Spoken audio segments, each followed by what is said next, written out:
8 on the wall clock. The first buyers enter through bay 2. Front shutters are fully raised. Gray morning reaches the concrete. Outbound table C has 2 labeled orders left. Hold table B still holds 1 brown paper bouquet. Pale cotton twine around the stems. Its status sheet visible beneath the wrap.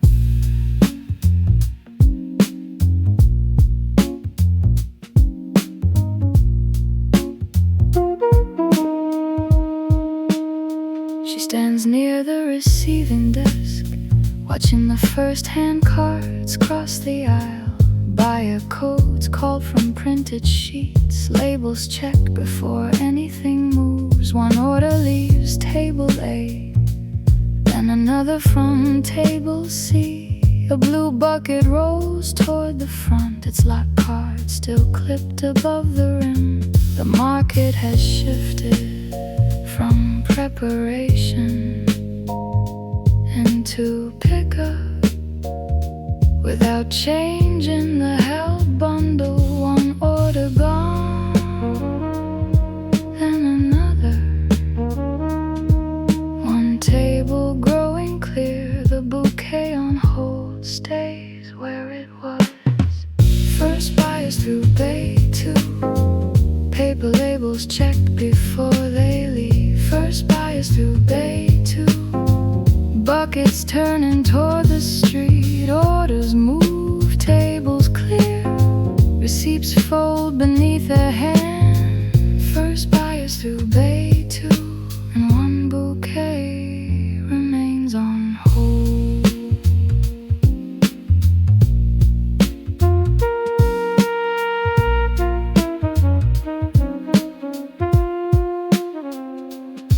At 5:12 a buyer stops at table C, reads the code on a white thermal label, compares the stall mark, and lifts the finished wrap.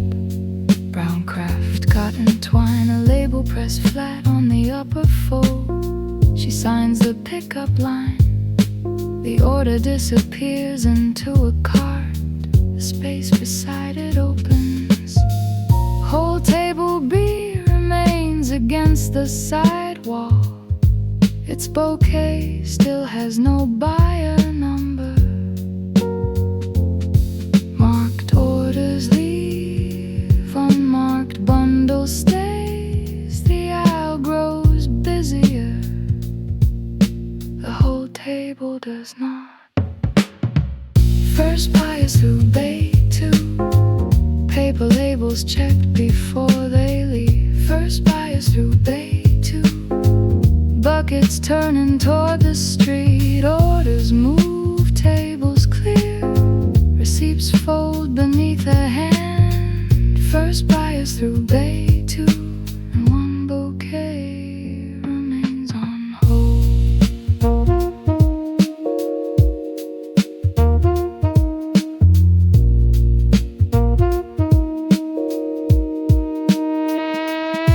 At 5:16 she checks the outbound sheet. Table A nearly empty. Table C down to 1 order. Table D still holds 2. Every pickup has a signature. Every buyer code matches. No one asks about whole table B. No one points toward the brown paper bundle. The status sheet still reads unmatched. Check before open. Even though opening has already passed, she does not change the wording yet. Buyer code, order number, stall mark, signature line. 1 pickup after another. 1 bundle outside the flow.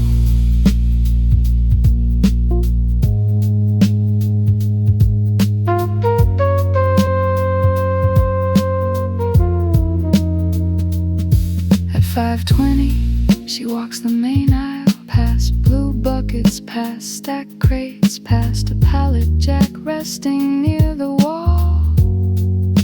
The market has found its daytime rhythm. Carts pass in both directions. Thermals, labels peel from backing. Paper receipts disappear into pockets. At whole table B, the bouquet remains unchanged. White lisianthus, dark red carnations, eucalyptus, brown craft paper, pale cotton twine. No buyer label, no order number, no stall mark. She checks only the status sheet and leaves the wrap untouched. Day 2, open, buyers inside. Outbound table A, outbound table C, outbound table D, whole table B. Brown craft, pale twine, white thermal label sign, pickup lines. One unmatched bouquet, still in place. At 5:24, table C clears completely. The last labeled bouquet leaves with its buyer. A worker folds the empty order sheet and clips it beneath the completed stack. Table A has only one pickup left. Table D is moving faster now. Whole table B becomes easier to see because the traffic around it thins. The unmarked bouquet sits near the center, exactly where she placed it at 4:07. One table clear, another almost clear. The market keeps moving, the held bundle does not.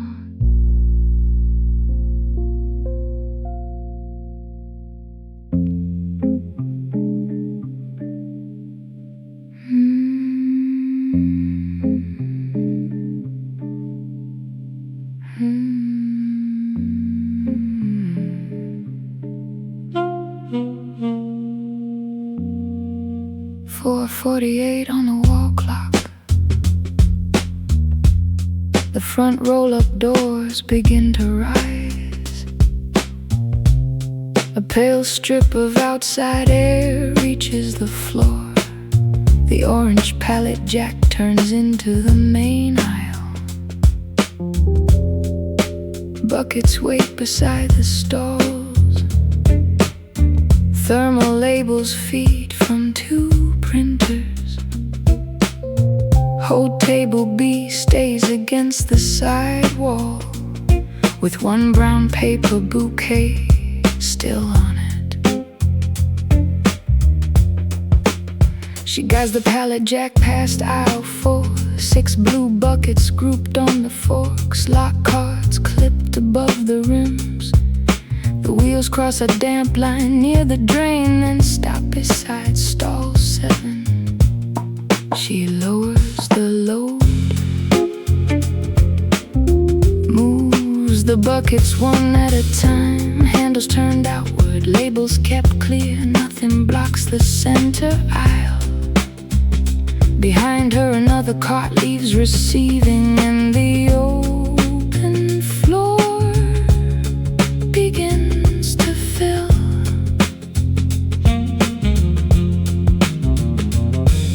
One load down, another crossing doors higher than a minute ago. Every marked order moving toward its place. Pallet jacks before 5, orange handles through the aisle.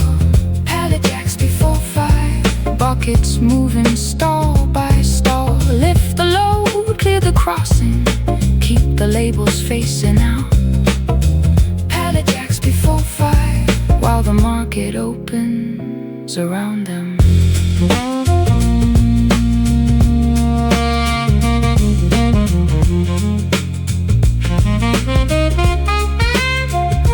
At 4:52, the left door reaches halfway. The right door follows slower. Cool air moves past stacked cardboard. She checks table A.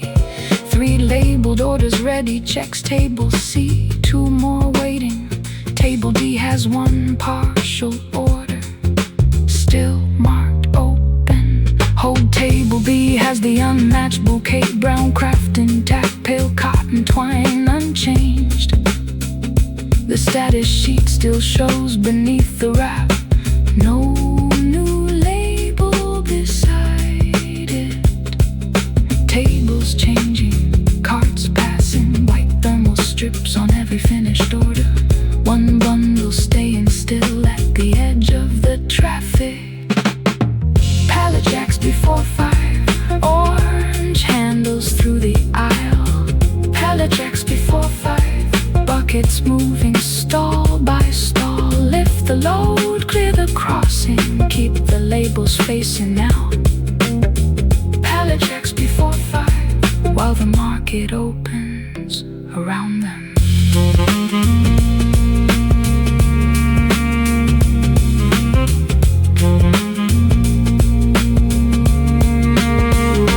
At 4:56 she crosses to the front aisle. A worker raises another shutter. The metal edge leaves the floor, and more gray exterior light enters. No buyers are inside yet, only staff, carts, buckets, crates, price cards. A thermal printer starts again. A fresh label curls onto the tray. She checks the code, then clips the finished order sheet to the correct outbound bundle. Door rising, cart turning, buckets leaving aisle 4. Orders reaching the stalls, 1 whole sheet staying flat under brown craft paper.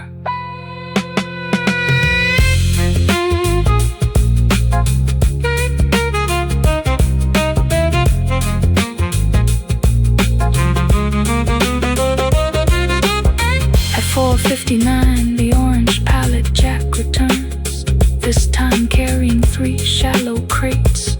She walks beside it through the center aisle, stops once to let a handcart pass, then continues toward stall 11. The route stays clear, the drain near the trim sink has been squeegeed. At whole table B, the bouquet remains where it was placed.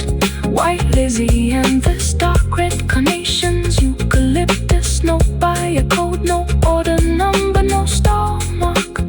She does not stop to check it again. The opening work has reached full speed. 4:59, front doors rising, orange pallet jack, blue buckets, shallow crates, thermal labels, great concrete, clear crossing, whole table B. Brown craft, pale twine, 1 unmatched bouquet still in place. At 5:02 both front shutters are nearly raised. Workers straighten price cards, move the last buckets into position, and clear empty pallets toward the side hall. She checks the main aisle from end to end, no crate left in the crossing, no cart parked against a stall. Outbound tables A and C are ready. Table B still carries its partial order. Whole table B carries the same bouquet. The market is ready to receive buyers. 1 minute changing the building without changing the held bundle. Everything else has started moving toward the front. Pallet jacks before 5, orange handles through the aisle. Pallet jacks before 5, buckets moving stall by stall. Lift the load, clear the crossing, keep the labels facing out. Pallet jacks before 5, and the market is almost open. Doors nearly raised, aisles kept clear, labels facing outward, buckets in place. Tables ready, orders marked. 1 bouquet on whole table B, still without a match. At 5:04 the orange pallet jack is parked near the side hall. Its forks rest flat on the concrete. The front shutters are fully raised. Cold outside, air reaches farther into the aisle. Blue buckets line the prepared stall.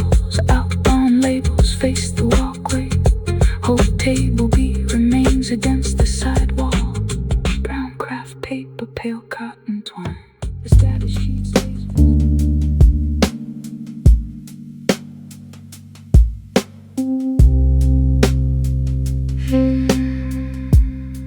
4:07 on the wall clock. Whole table B is clear except for one sheet. She sets the bouquet at the center. Brown craft paper still closed, pale cotton twine still tied. White lysianthus, dark red carnations, eucalyptus. No buyer label, no order number, no stall mark. She checks the surface before leaving it there. No water pooled beneath the wrap, no torn paper at the base, no loose string near the knot. The bouquet looks finished, exactly like something ready to leave, except nothing on it says where. She takes a plain status sheet, writes a match check before opening, slides the paper beneath the bundle, leaving the words visible at the edge. One table, one bundle, one line written by hand. Everything around it keeps moving.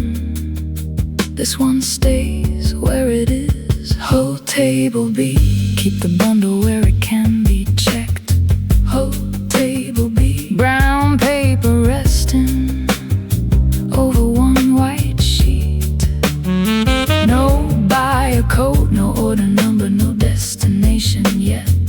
Whole table B, until somebody finds the match.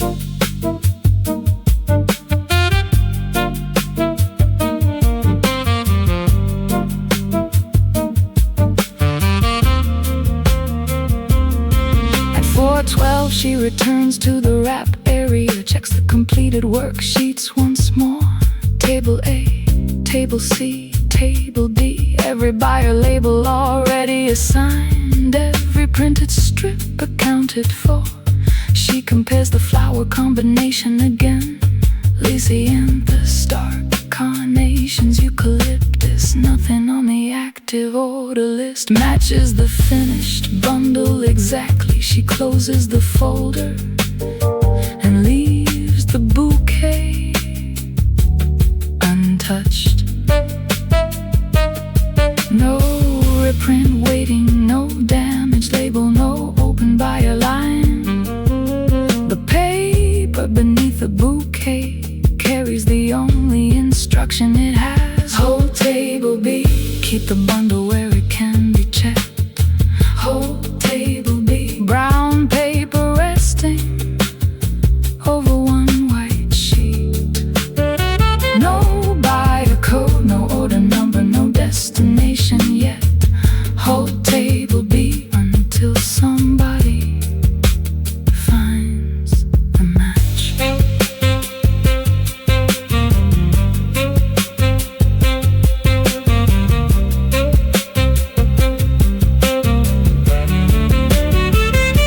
At 4:18 another worker crosses the aisle, sets two incomplete orders near table B. Both have paperwork clipped on top, one missing a sleeve, one waiting for a quantity check. She leaves space between them. The unlabeled bouquet remains in the center.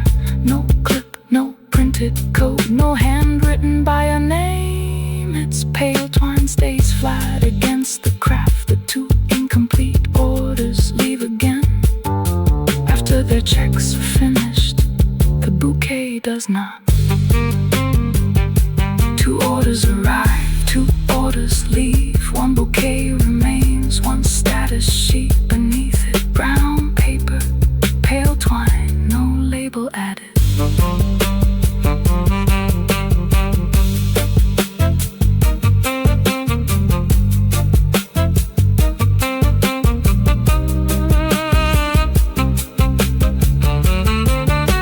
At 4:23 she checks the receiving desk. Looks through the last delivery sheets. No unassigned finished bouquet is listed.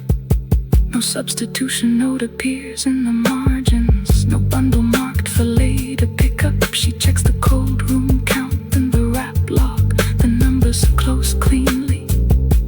Nothing points back to table B. She returns along the wet concrete aisle, moves a blue bucket half a step from the crossing, and stops beside the bouquet. The paper is still dry, the knot is still tight, the flowers still look freshly wrapped. She does not open it. There is no reason to change the object, only its status is uncertain. Whole table B, brown craft paper, pale cotton twine, white lysianthus, dark red carnations, eucalyptus, unmatched. Check before open. No buyer code, no order number, one bundle left in place. At 4:30 she clears the rest of the table, a loose backing strip, one empty clear sleeve, a black marker with the cap on. She moves all three away from the bouquet, so nothing can be mistaken for its label. The status sheet remains beneath the wrap, visible from the aisle. She checks the clock, the front side of the market. We'll begin opening soon. Carts are already moving faster. The bouquet stays where she placed it at 4:07. One table nearly clear, one bundle still held. The market is getting ready without taking this one with it. Whole table B, keep the bundle where it can be checked. Whole table B, brown paper resting over one white sheet. No buyer code, no order number, no destination yet. Whole table B, until the next check is done. Unmatched. Check before open. Brown paper, pale twine, one table, one bundle, no label, no match. At 4:34 she walks back toward the receiving desk. The bouquet remains at the center of whole table B. The status sheet stays visible beneath it. Brown craft paper unchanged, pale cotton twine unchanged, white lysianthus, dark red carnations, eucalyptus. No buyer label, no order number, no stall mark.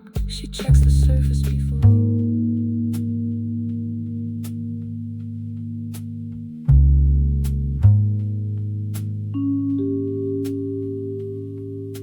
4:36 on the wall clock. The receiving clipboard is open again. Lot cards lie beneath the metal clip. Outbound sheets rest beside them. The bouquet remains on whole table B. Brown craft paper unchanged, pale cotton twine unchanged. She starts with the first receiving line and works toward the last. Bay 2 delivery, 5 crates, all checked. Aisle 4 transfer, 12 blue buckets, all checked. Cold room count, 3 unopened crates, all checked. She turns each lot card face up, grower code, batch number, stem count. Nothing crossed out without a replacement, nothing missing from the stack. The black marker stays capped beside the page. Card by card, line by line, every lot returns to something.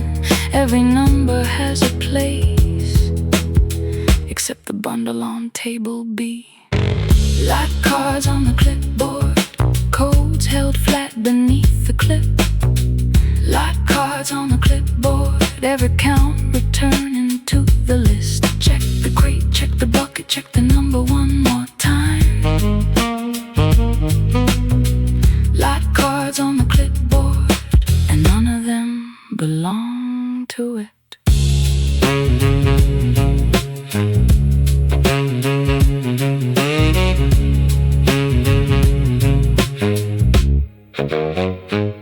4:40 she checks the wrap log. Completed orders in one column, buyer labels in another. Table A, table C, table D. The printed numbers close without a gap. No canceled order leaves a loose bouquet. No reprint creates a second copy. No substitution, no changes, the stem mix. She follows each finish line to the outbound table where it belongs, then returns to the unmatched entry, still written by hand. No buyer line left open, no damaged label waiting, no duplicate strip, no order without a destination. Lot cards on the clipboard, codes held flat beneath the clip. Lot cards on the clipboard, every count returning to the list. Check the crate, check the bucket, check the number one more time. Lot cards on the clipboard, and none of them belong to it.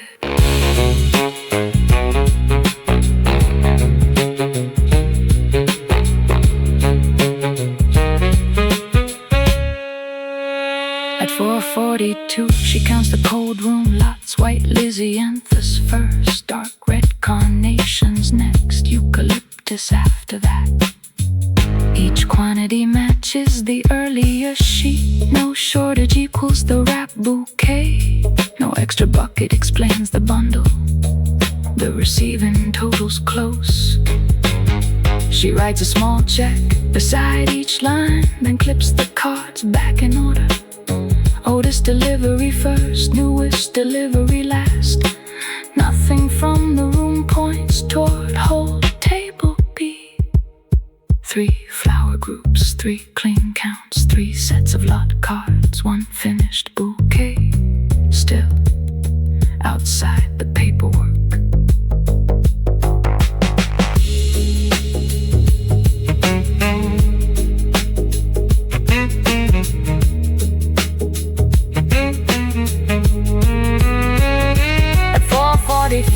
She takes the status sheet from beneath the bouquet, only far enough to read it unmatched. Check before open, the craft stays closed, the twine stays tied. She does not count inside the wrap, does not separate the stems, does not remove a leaf. The finished bundle stays exactly as found. She adds no buyer name, no stall mark, no order number, then slides the status sheet back until the written line shows at the edge. The market around the table is moving faster now. Cards crossing the main aisle, labels leaving the printer, buckets moving toward the floor. Receiving sheet, wrap, lot card, buyer labels, code room count, outbound orders, whole table B, brown craft, pale twine, unmatched. No buyer code, no corresponding line. At 4:46 she checks the final clipboard page. 1 late delivery already accounted for, 2 standing orders already wrapped, 1 partial order still open on table D. Its contents do not match the bouquet. She turns a page back, compares the handwritten note with the completed lines above it. Nothing changes. The paperwork remains internally complete. The unmatched bundle remains physically complete. Only the connection between them is missing. 1 set of records closed, 1 bundle still held. The market can open without solving this first. Lot cards on the clipboard, codes held flat beneath the clip. Lot cards on the clipboard, every count returning to the list. Check the crate, check the bucket, check the number one last time. Lot cards on the clipboard, and none of them belong to it. Code, batch number, stem count, buyer code, order number, stall mark. Every field has somewhere to land, except the bouquet on table B. At 4:47 she closes the clip falls flat over the final stack of cards. Receiving totals remain correct. Cold room counts remain correct. Wrap block remains correct. Outbound orders remain correct. The bouquet stays on hold. Table B, brown craft paper unchanged. Pale cotton twine unchanged. Pale cotton twine unchanged. She starts with the first receiving line and works toward the last. Bay to delivery, 5 crates all checked. Out for transfer, 12 blue buckets all checked. Cold room.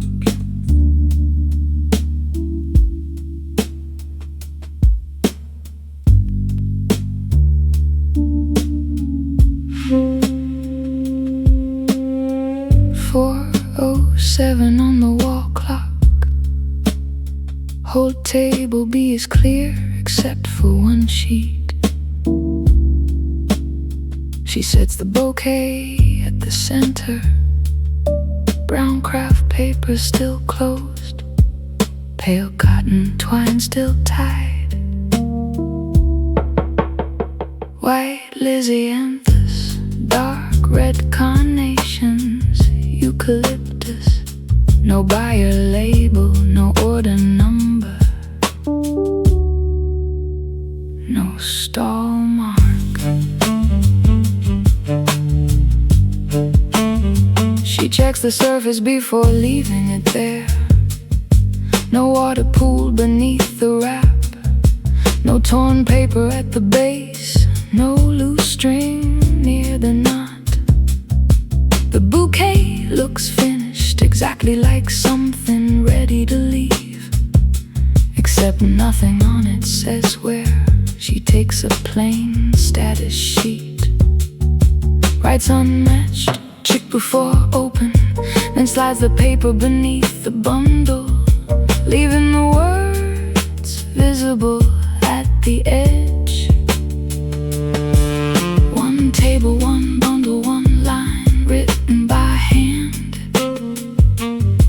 Everything around it keeps moving. This one stays where it is. Whole table B, keep the bundle where it can be checked. Whole table B, brown paper resting over one white sheet. No buyer code, no order number, no destination yet. Whole table B, until somebody finds the match.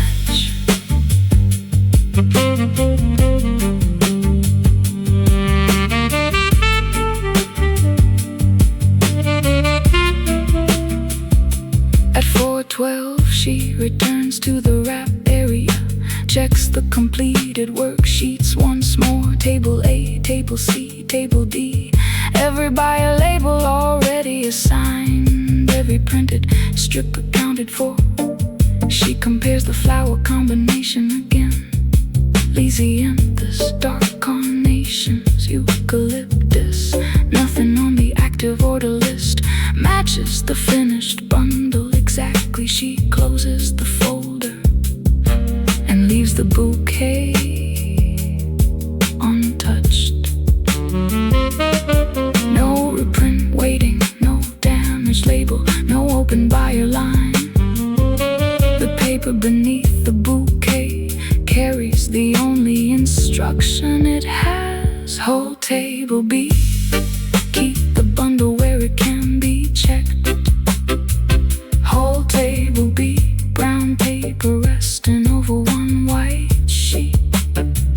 No buyer code, no order number, no destination yet. Whole table B, until somebody finds the match.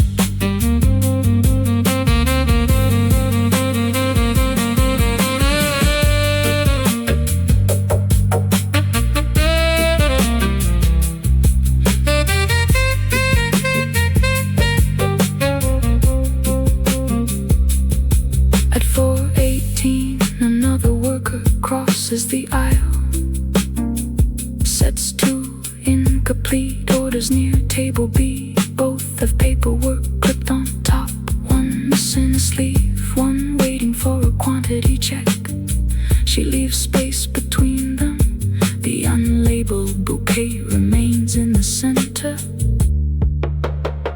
No clip, no printed code, no handwritten buyer name. Its pale twine stays flat against the craft. The two incomplete orders leave again after their checks are finished. The bouquet does not. Two orders arrive, two orders leave. One bouquet remains, one status sheet beneath it. Brown paper, pale twine, no label added.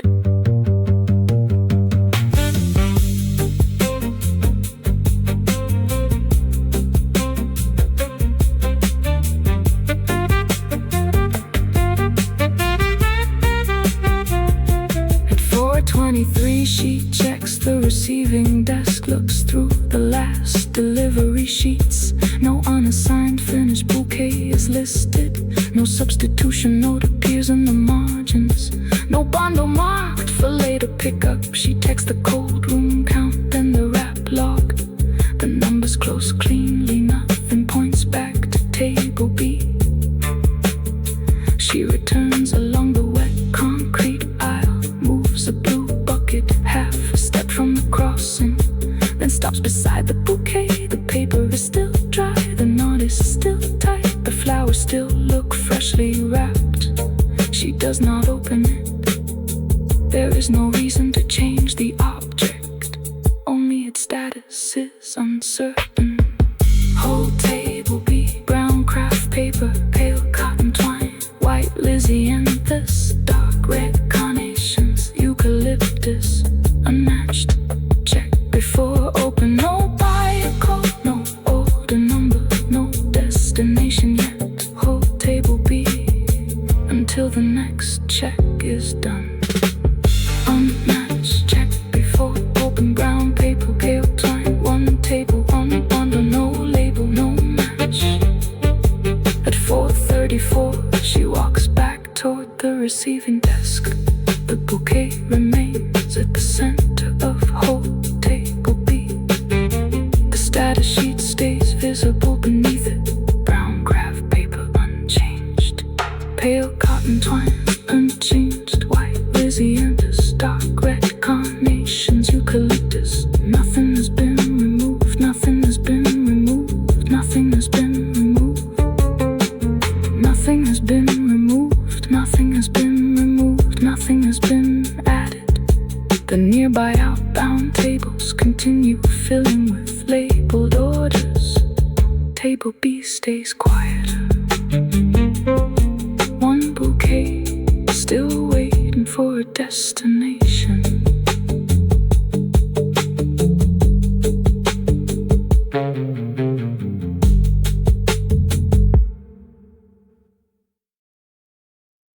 Shim.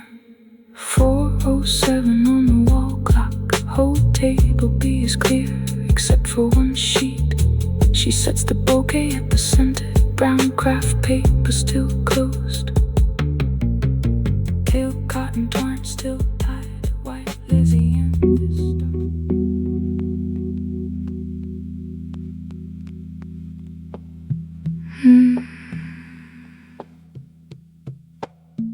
3:54 on the wall clock.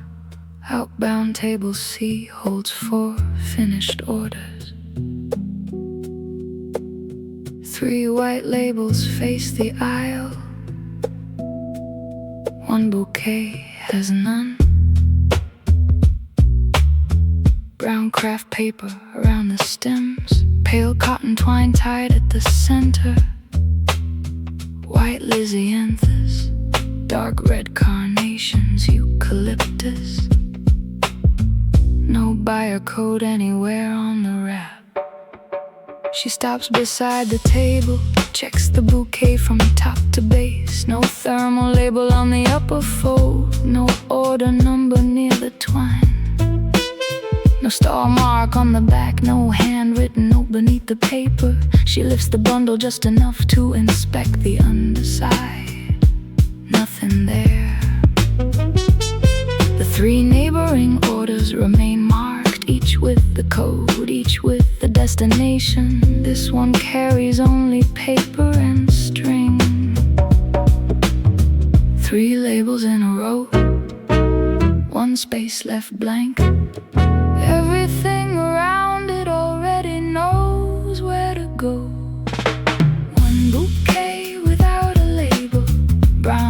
paper tied with pale twine. One bouquet without a label, no buyer number on the side. Check the fold, check the base, turn the wrap beneath the light. One bouquet without a label, waiting on outbound table C.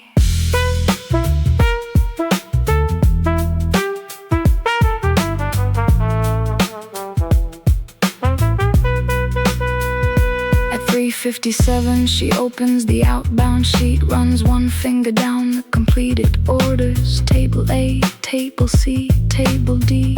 Each line has a buyer code, each finished bundle has a match. She checks the quantities beside the names. No open line calls for this exact combination. White Lysianthus, dark red carnations, eucalyptus. She counts the visible stems once, then leaves the wrap closed. No reason to disturb a finished bundle. No missing label report, no reprint request, no handwritten substitution. Only one completed wrap outside the list. One bouquet without a label, brown paper tied with pale twine. One bouquet without a label, no buyer number on the side. Check the fold, check the base, turn the wrap beneath the light. One bouquet without a label, waiting on outbound table C.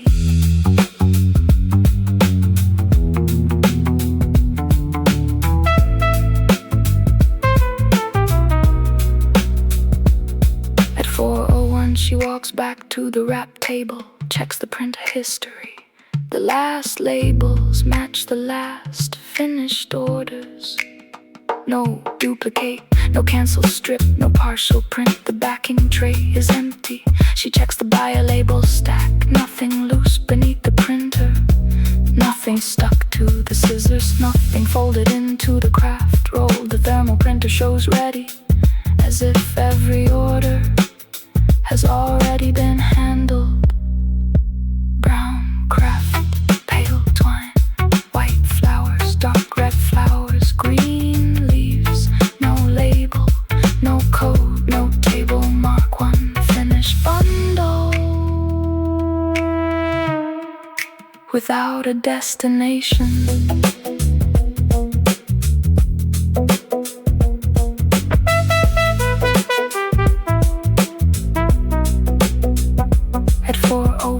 She returns to table C. The bouquet remains where she left it, between two labeled orders. She compares the wraps. Same craft, same twine, same clean fold at the base, but the others carry white thermal strips. This one does not. She checks beneath the neighboring sheets. No loose label has slipped under the table. Checks the floor near the leg. Only one short piece of twine and a dry paper backing. Neither belongs to the bouquet. She places both in the waste bin, then writes one small note on the outbound sheet. Unmatched bouquet, table C. No buyer code visible. Outbound table C. 3 labeled orders, 1 unmarked bouquet. Brown craft paper, pale cotton twine, white Lysianthus, dark red carnations, eucalyptus. No buyer number, no order number, no stall mark.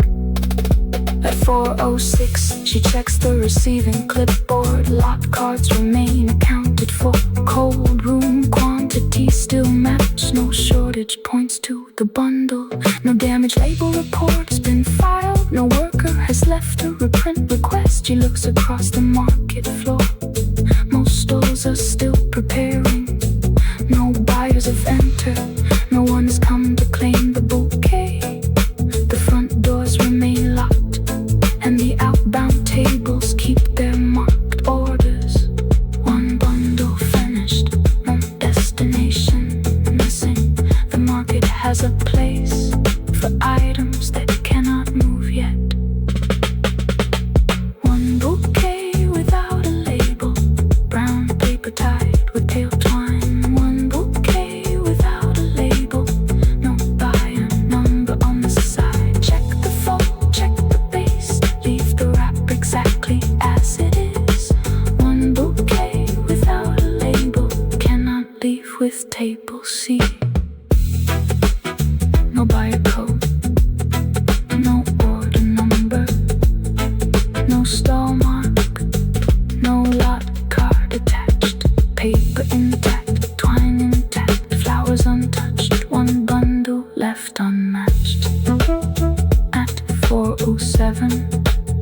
She lifts the bouquet from outbound table C. The 3 labeled orders remain in place. She carries the unmarked bundle toward hold table B. Brown craft stays closed, pale cotton twine stays tied. White Lysians, stark red carnations, eucalyptus. No buyer code anywhere on the wrap. She stops beside the table, checks the bouquet from top to base. No thermal label on the upper fold, no order number near the twine.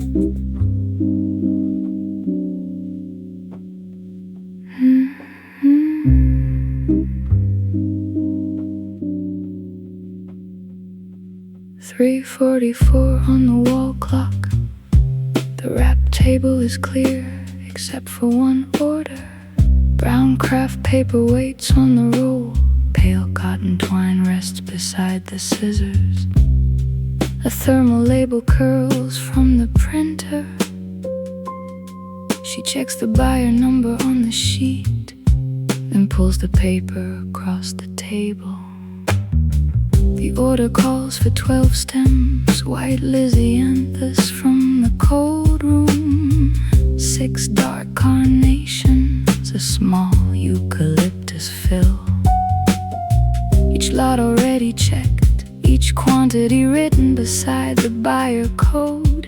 She lays the stems across the craft, turns the cut ends toward the lower corner, then folds one side inward, keeping the label sheet above the paper, away from the damp stems.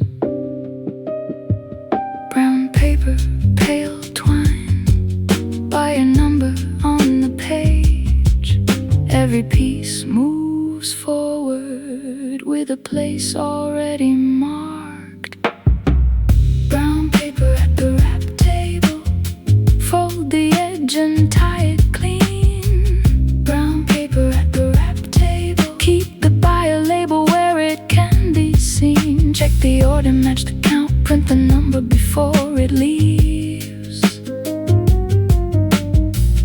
Brown paper at the wrap table, and every bundle has a name.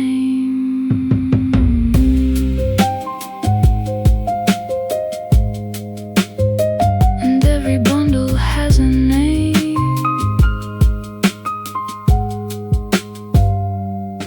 At 3:47 she trims 2 lower leaves, drops them into the green waste bin, then turns the bouquet once the craft closes around the stems without covering the flower head. She takes the cotton twine, loops it twice around the paper, pulls the knot flat, then cuts the loose end. The bundle holds together, no ribbon, no card, nothing added beyond the order, only paper, string, and the buyer label waiting. One fold finished, one knot tied, one thermal strip cooling near the printer. The order sheet stays open until the label is attached. Brown paper at the wrap table, fold the edge and tie it clean. Brown paper at the wrap table, keep the buyer label where it can be seen. Check the order, match the count, print the number before it leaves. Brown paper at the wrap table, and every bundle has a name.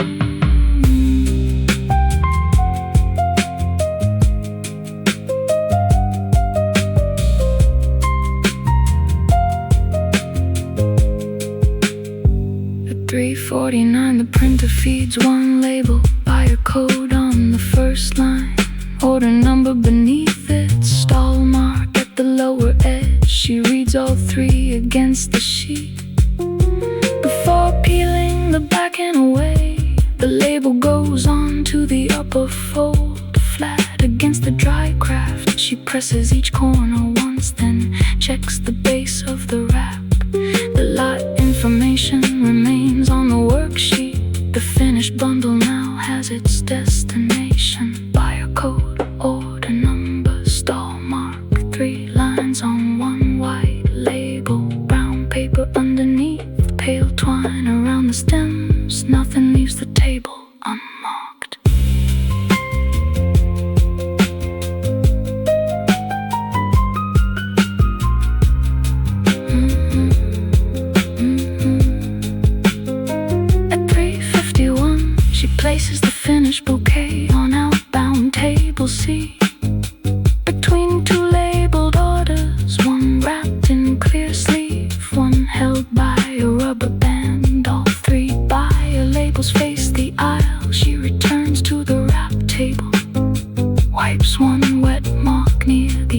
pulls another length of craft from the roll, checks the next order, then sets the paper down.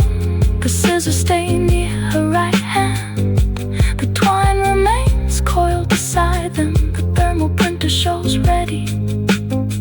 No reprint request, no bundle waiting without a destination. Brown craft paper, pale cotton twine, white thermal label by a code, order number, stall mark, scissors on the right, waste bin below, outbound table C, 3 finished orders all marked. At 3:53 she closes the first worksheet, clips it beneath the completed orders, then counts the labels still waiting. 1 for table A, 2 for table D, none for hold. She checks the roll of craft, enough paper for the next set, checks the twine, enough for the morning. The table is ready, the process is ordinary. Fold, tie, print, match, move every finished order, carrying the information that sends it to the correct buyer. 1 table ready, 1 order complete, 1 label facing outward, market still closed, but the outbound side is filling. Brown paper at the wrap table, fold the edge and tie it clean. Brown paper at the wrap table, keep the buyer label where it can be seen. Check the order, match the count, print the number before it leaves. Brown paper at the wrap table, and every bundle has a name. Fold the craft, tie the twine, print the code, check the line, buyer marked, order matched, outbound table C, ready for pickup. At 3:53 she returns to the printer and clears 1 empty backing strip. The completed bouquet stays on outbound table C. Its white label faces the aisle. Brown paper holds the stems. Pale cotton twine stays tight around the wrap. Buyer code is readable. Order number is correct. The stall mark matches the sheet. Nothing needs to be held aside. She reaches for the next worksheet, and 1 minute later, another bouquet is already waiting on table C.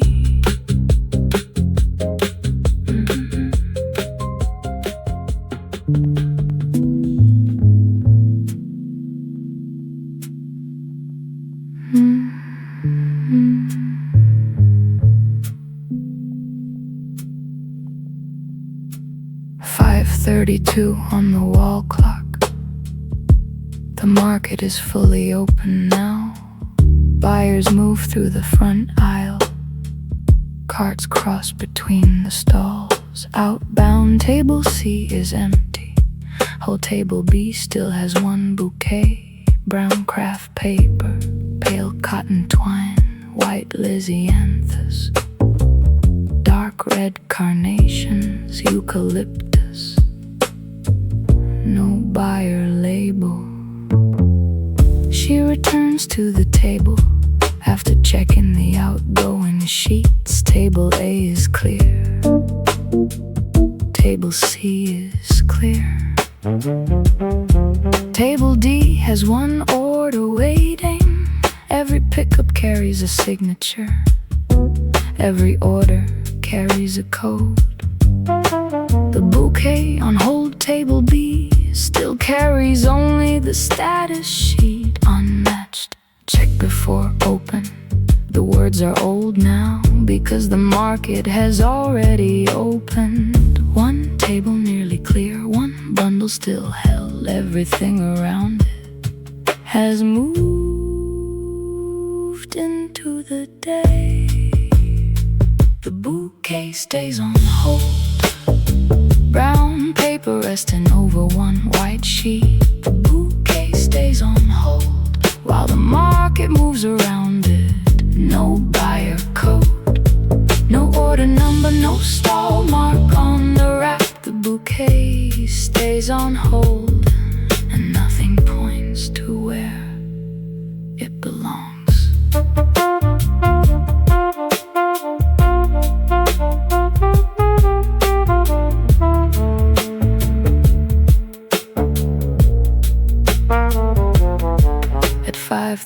5:56 she opens the wrap lock, runs through the completed lines again. No canceled order matches the stems, no late substitution explains the bundle. No damage label report is missing, the code room count still closes. The receiving count still closes. The buyer list still closes. She checks the 3 groups once more. White Lysianthus, dark red carnations, eucalyptus. No shortage appears anywhere else. Paperwork complete, counts complete. One finished object outside every finish line. The bouquet stays on hold, brown paper resting over one white sheet. The bouquet stays on hold while the market moves around it. No buyer code, no order number, no stall mark on the wrap. The bouquet stays on hold and nothing points to where it belongs.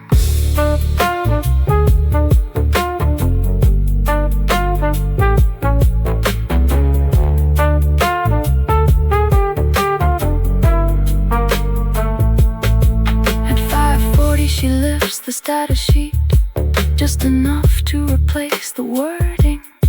The old line comes out, a clean sheet goes beneath the bouquet. She takes the black marker and writes in plain block letters, unlabeled bouquet, no match, hold for floor supervisor. No question mark, no guess, no buyer name added. She slides the sheet under the craft, leaving the first line visible from the aisle. Brown craft, pale twine, white flowers, dark red flowers, green leaves, one clean status sheet. No label, no match, hold for floor supervisor.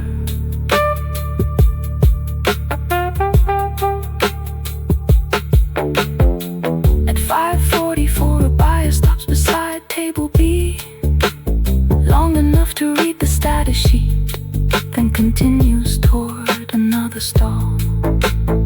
She does not ask about the bouquet, no one else reaches for it. A hand cart passes behind the table, 2 blue buckets leave the floor. A printer feeds another white label. Someone calls an order number from bay 2. The market is no longer quiet, but the bouquet remains exactly as it was. The craft stays closed, the twine stays tight, the stems stay together. Nothing about the object changes, only the room around it. Hold table B, brown craft paper, pale cotton twine, white Lysianthus, dark red carnations, eucalyptus. The clean status sheet stays visible beneath the wrap. Unlabeled bouquet, no match, hold for floor supervisor checks it. No buyer code, no order number, no stall mark, no matching line. Brown paper, pale twine, one status sheet, one bouquet on hold. At 5:52 she leaves the clipboard beside the receiving desk. Buyers continue through bay 2, carts cross the main aisle, blue buckets leave the stalls. Thermal labels keep printing, outbound tables continue clearing. Hold table B remains against the sidewall. Brown graph paper, pale cotton tone, white Lysianthus, dark red carnations, eucalyptus. The clean status sheet stays visible beneath the wrap. Unlabeled bouquet, no match, hold for floor supervisor checks it. No buyer code, no order number, no stall mark, no matching line. Brown paper, pale twine, one status sheet, one bouquet on hold. At 5:52 she leaves the clipboard beside the receiving desk. Buyers continue through bay 2, carts cross the main aisle, labels keep printing. Outbound tables continue clearing. Whole table B remains against the sidewall. Brown craft paper, pale cotton twine, white lisianthus, dark red carnations, eucalyptus. The clean status sheets, no buyer label. She returns to the table after checking the outgoing sheets. Table A is clear, table C is clear. Table D has one order waiting on every paper cue.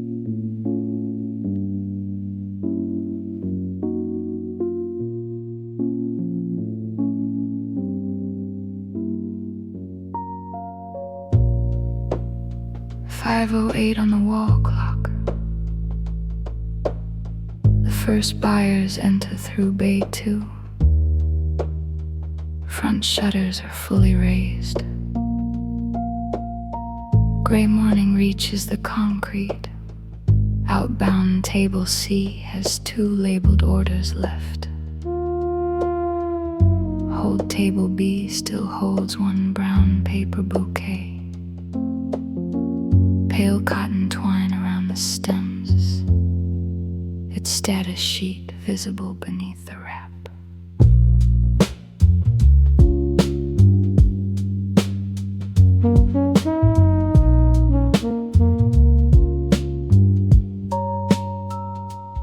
She stands near the receiving desk, watching the first-hand carts cross the aisle. Buyer codes called from printed sheets, labels checked before anything moves. 1 order leaves table A, then another from table C. A blue bucket rolls toward the front. Its locked card still clipped above the rim. The market has shifted from preparation to pickup without changing the held bundle. 1 order gone, then another. 1 table growing clear, the bouquet on hold stays where it was. First buyers through Bay 2, paper labels checked before they leave. First buyers through Bay 2, buckets turning toward the street. Orders move, tables clear, receipts fold beneath a hand. First buyers through Bay 2, and 1 bouquet remains on hold.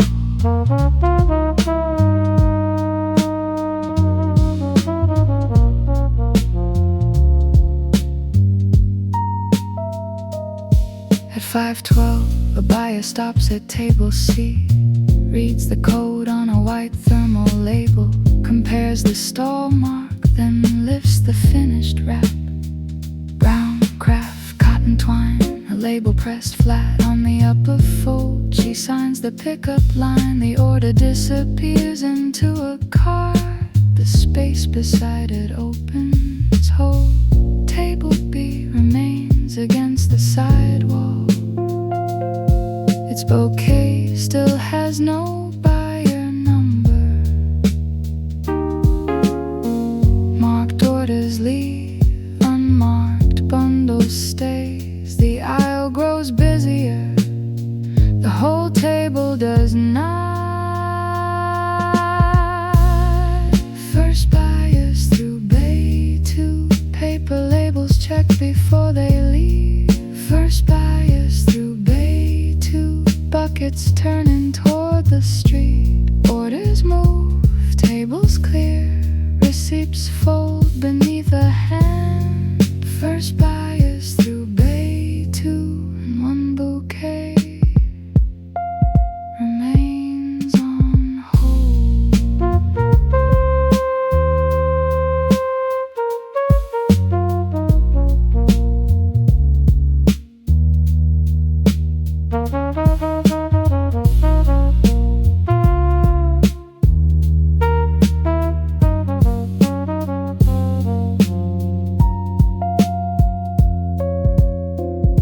At 5:16, she checks the outbound sheet. Table A nearly empty. Table C down to one order. Table D still holds two.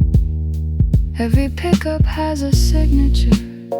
Every buyer code matches. No one asks about hold table B. No one points toward the brown paper bundle. The status sheet still reads unmatched. Check before open. Even though opening has already passed, she does not change the wording yet. Buyer code, order number, stall mark, signature line. One pickup after another. One bundle outside the flow.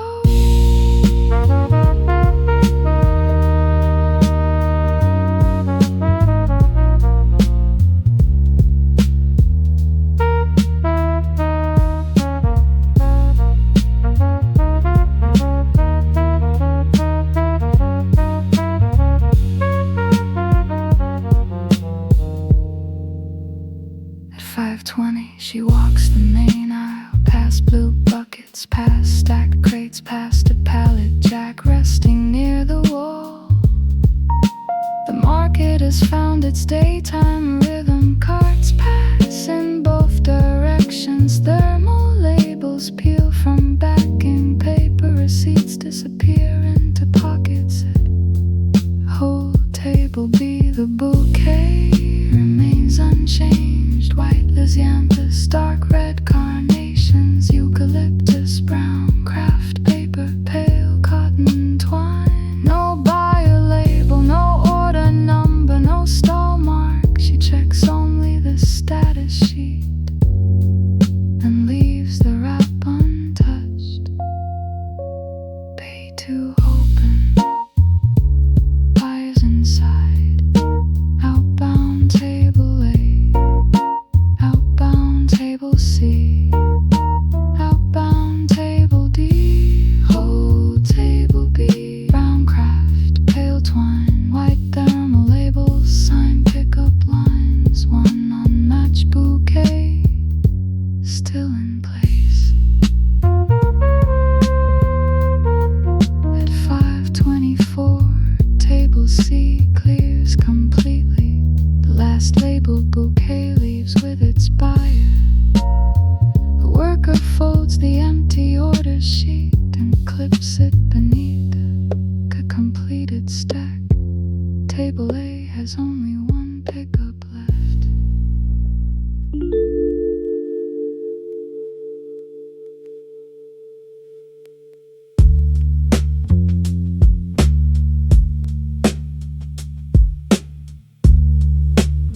"2:06 on the wall clock. The cleaning cart stops near lane 13. The score grid above the approach is no longer blank. One white number sits in the first frame. 7. The lane is still empty. The black towel rests on the shared return. And the cycle counter still reads 214.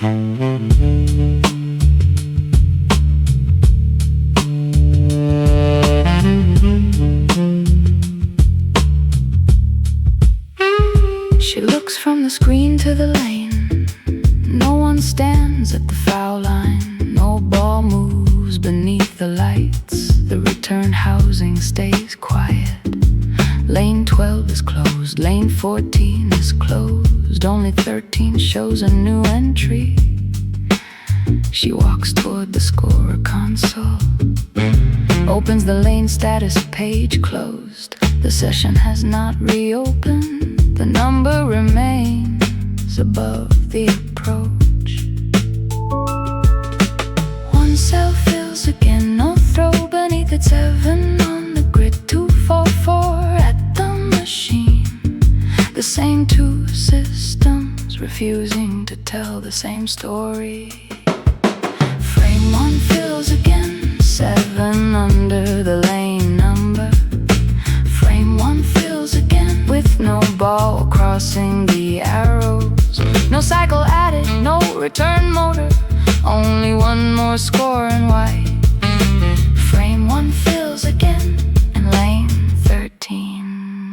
stays empty.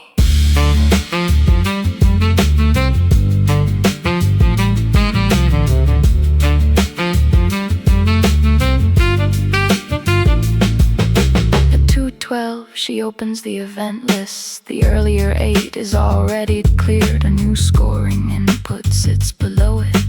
2:06. No player name, no active game, no matching pin setter event. She checks the file sensor history, nothing recorded. Checks the camera status, online. Checks the lane interface, ready. No fault code appears. The service screen looks ordinary, except for the number it accepted. 7 on the overhead grid, green on every status line. 1 event in the list, without the rest of the chain. Frame 1 fills again, 7 under the lane number. Frame 1 fills again, with no ball crossing the arrows. No cycle added, no return motor, only 1 more score in white. Frame 1 fills again, and lane 13 stays empty.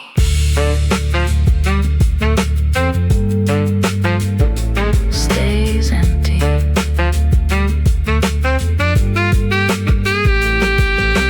2:18, she walks behind the pin deck. Service lights over the machine frames. Lane 13's counter remains 214, the same as before. She checks the neighboring counters, only to confirm they respond normally. No belt moving, no deck cycle, no sweep action, no ball lift. She closes the service panel and returns through the side hall. The baritone sax moves low and heavy. Vibraphone leaves 3 small notes above it. The bass rolls down and circles back. 7 on the screen, 214 on the counter. Green at the sensor, black towel on the return. 1 number added, nothing else changed.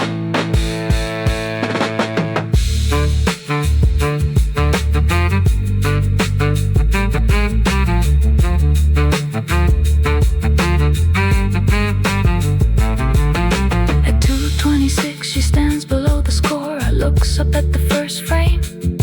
The 7 sits in the same place as any real first ball count. No warning color, no service icon, no marker to show it came differently. She presses the lane information key. The grid does not change. She checks the camera alignment value inside the normal range, then closes the menu. Muted trumpet would be too sharp here, so the baritone carries the weight while vibraphone marks the small cells. The drums stay dusty, the bass keeps its rolling figure. Nothing turns theatrical, the lane simply holds a number that did not come with a throw. Lane 13, frame 1, 7, session closed. Camera online, file sensor normal. Cycle counter 214, black towel. Warm hybrid bass, dry snare, baritone sax. 3 vibraphone notes, then space. At 2:34, she returns to the console, selects clear game again. The 7 disappears, the grid returns to blank. She waits through 1 full minute, no new number arrives, then takes the yellow wax pencil and opens the maintenance sheet below the 112 entry. She writes L13 score, input repeated, no cycle. 2:06, the letters stay small, no underline, no question mark. She sets the pencil beside the keyboard and closes the service screen. 1 score, clear twice, 1 counter still unchanged. 1 note becomes 2, the shift keeps moving. Frame 1 filled again, 7 under the lane number. Frame 1 fills again with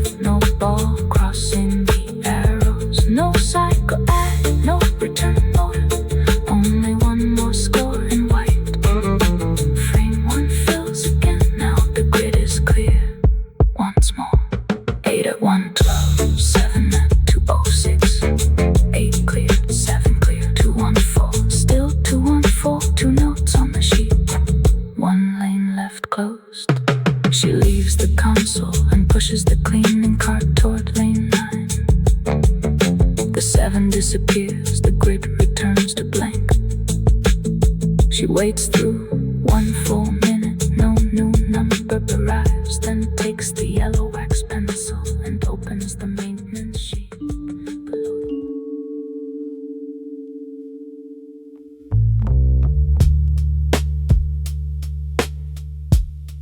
2:06 on the wall clock. The cleaning cart stops near lane 13. The score grid above the approach is no longer blank. One white number sits in the first frame. 7. The lane is still empty. The black towel rests on the shared return, and the cycle counter still reads 214.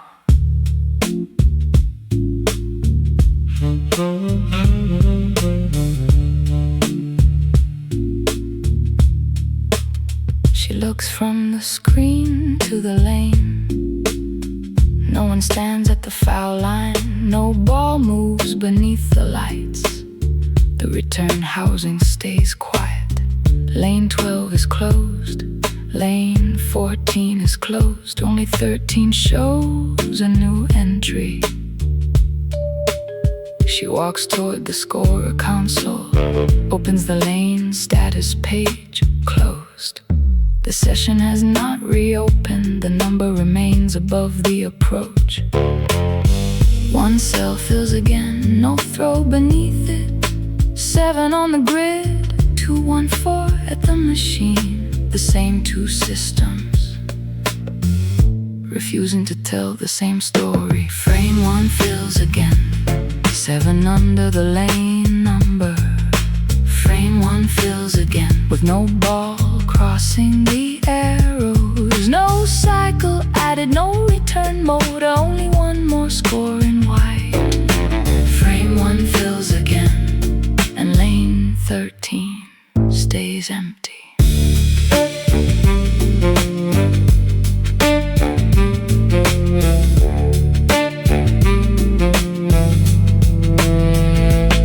At 2:12, she opens the event list. The earlier 8 is already cleared. A new scoring input sits below it. 2:06. No player name, no active game, no matching pin setter event. She checks the foul sensor history, nothing recorded. Checks the camera status online, checks the lane interface, ready. No fault code appears, the service screen looks ordinary, except for the number it accepted. 7 on the overhead grid, green on every status line. 1 event in the list, without the rest of the chain. Frame 1 fills again, 7 under the lane number.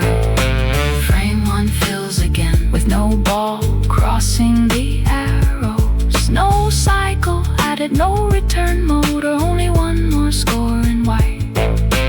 Frame 1 fills again, and lane 13 stays empty.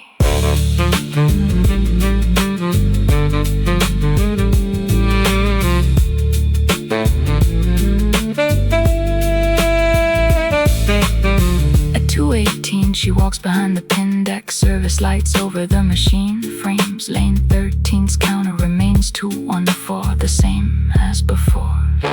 She checks the neighboring counters only to confirm they respond normally. No belt moving, no deck cycle, no sweep action, no ball lift. She closes the service panel and returns through the side hall. The baritone sax moves low and heavy. 5 return leaves 3 small notes above it. The bass rolls down, then circles back. 7 on the screen, 214 on the counter. Green at the sensor, black towel on the return. 1 number added, nothing else changed.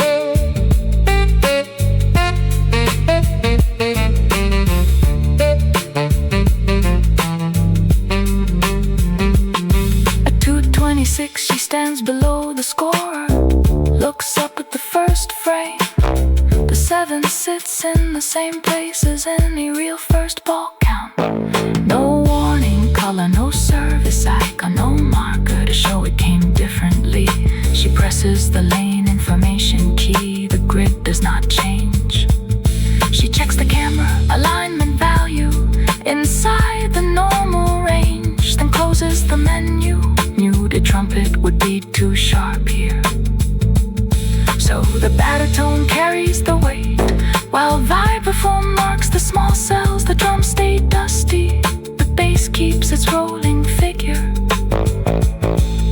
Nothing turns theatrical, the lane simply holds a number that did not come with a throw. Lane 13, frame 1, 7, session close. Camera online, foul sensor normal, cycle counter 214. Black towel, warm hybrid bass, dry snare, baritone sax, 3 baritone notes, then space. At 2:34 she returns to the console, selects clear game again. The 7 disappears, the grid returns to blank. She waits through 1 full minute, no new number arrives, then takes the yellow wax pencil and opens the maintenance sheet. Below the 112 entry, she writes L13 score, input repeated, no cycle, 206. The letters stay small, no underline, no question mark. She sets the pencil beside the keyboard and closes the service screen. 1 score cleared twice, 1 counter still unchanged. 1 note becomes 2, the shift keeps moving. Frame 1 filled again, 7 under the lane number. Frame 1 filled again with no ball crossing the arrows. No cycle added, no return mode, only 1 more score in white. Frame 1 filled again, now the grid is clear. Once more. 8 at 112, 7 at 206, 8 clear, 7 clear, 214, still 214, still 214. 2 notes on the sheet, 1 lane left closed. She leaves the console and pushes the cleaning cart toward lane 9. The 7 disappears, the grid returns to blank. 1 right number sits in the first frame, 7. The lane is still empty, the black towel rests on the shared return, and the cycle counter still reads 214. She looks from the screen to the lane, no one stands at the foul line.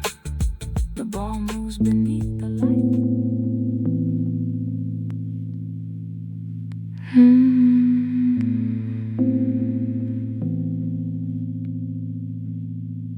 1:34 on the wall clock. Lane 13 is still empty. The score grid above the approach is blank. Clear game, already done. The black towel rests on the shared return. No ball sits in the cradle. She walks from the console toward the lane and checks the floor again.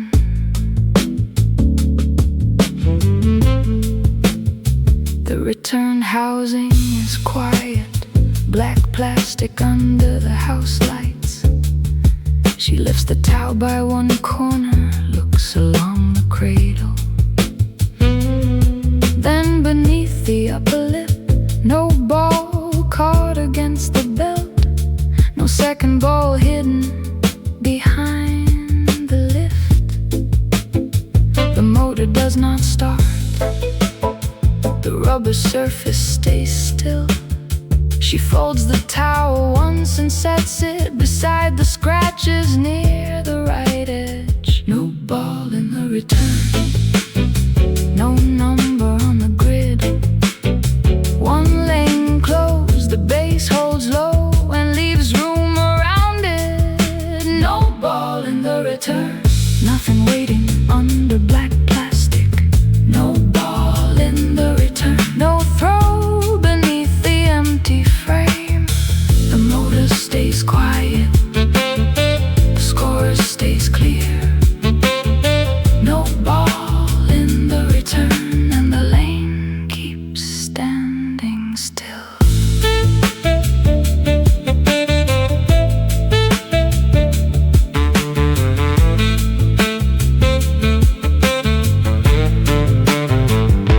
At 1:40, she steps onto the sidewalkway, stops before the approach, looks down the gutter, then across the arrows. The lacquer reflects the overhead screen, blank white cells on a dark field. Foul indicator normal, small green light steady.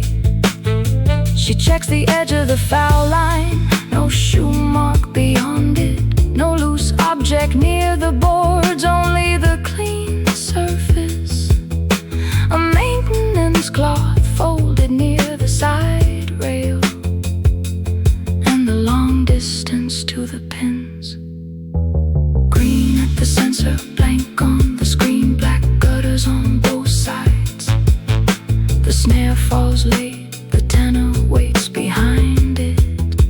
No ball in the return. Nothing waiting under black plastic. No ball in the return. No throw beneath the empty frame. The motor stays quiet. The score stays clear. No ball in the return, and the lane keeps standing still.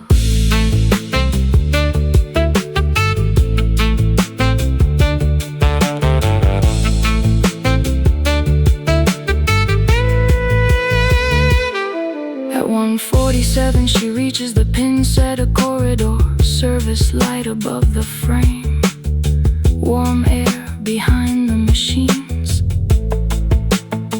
Lane 13, cycle counter reads 214, the same number from the first check. She compares it with lane 12, then lane 14, only to confirm the display is live. Their counters respond to earlier use. 13 does not move. No cycle request, no jam indicator, no service code. The machine waits exactly as it should. 244 still, 214 blank score grid, normal foul sensor, quiet return motor. One note already in the log.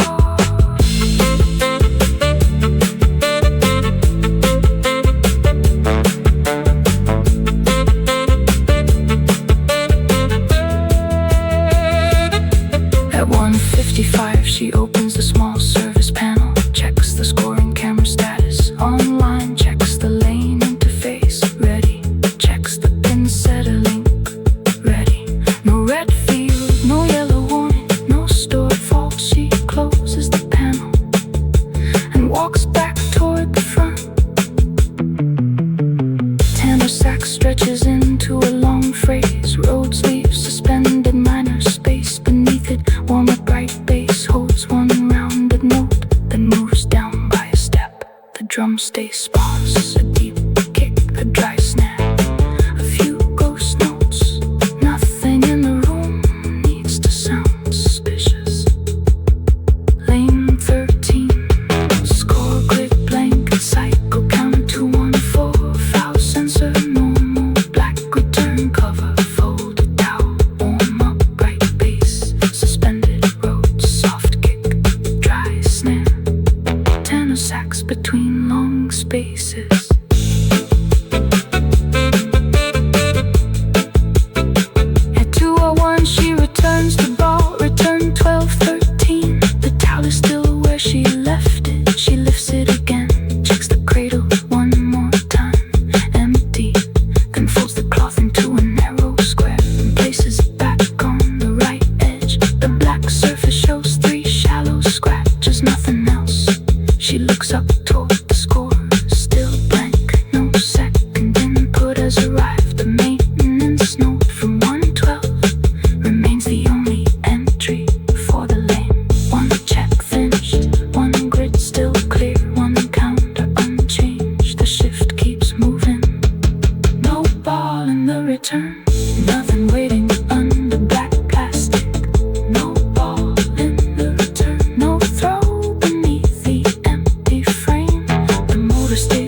the next cleaning section. The towel is still where she left it. She lifts it again, checks the cradle one more time, empty, then folds the cloth into a narrow square.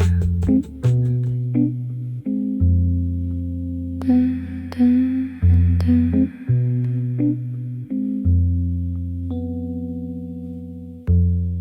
1:12 on the wall clock. Lane 13 is empty under the house lights. The front door has been locked for 9 minutes. The size 9 shoes are back on the lower rack. The score grid above the approach is blank. Then one white number appears. First frame. First ball.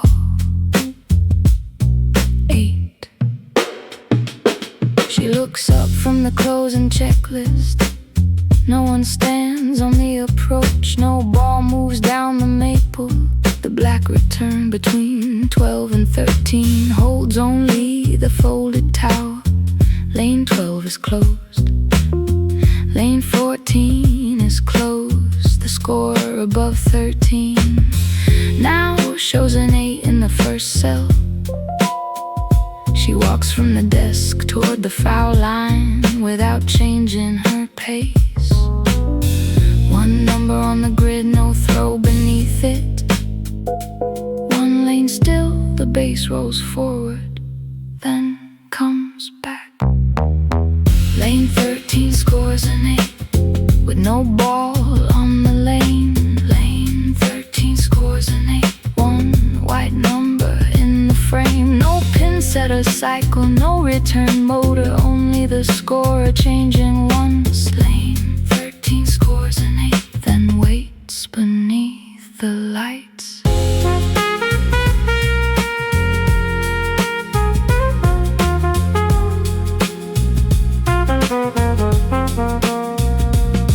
At 1:15 she checks the ball return, lifts the black towel, looks beneath the housing. No ball caught in the cradle. No second ball behind the lift. She checks the gutter near the approach. Nothing there. The foul indicator stays normal. A small green light steady beside the lane number. She walks farther down the side where the pin setter counter can be read. 224, the same number from the closing check. 214, still 214. One score added, no cycle added. The numbers do not match the same event. Lane 13 scores an 8 with no ball on the lane. Lane 13 scores an 8. One white number in the frame. No pin setter cycle, no return motor, only the scorer changing once. Lane 13 scores an 8, then waits beneath the lights.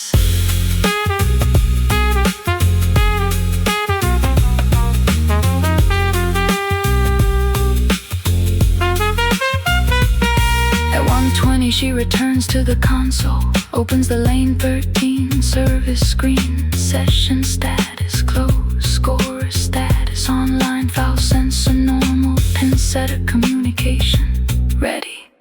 No fault code beside any line. The 8 remains on the overhead grid.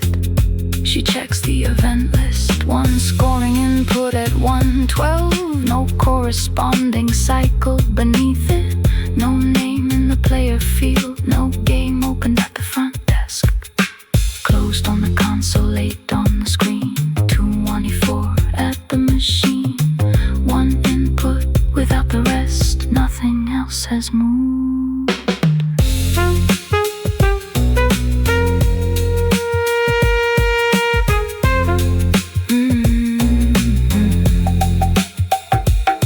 At 1:27 she walks the lane again. Not to search for anything hidden, only to verify what the system says. The approach is dry, the arrows sit under clear lacquer. The gutters are empty,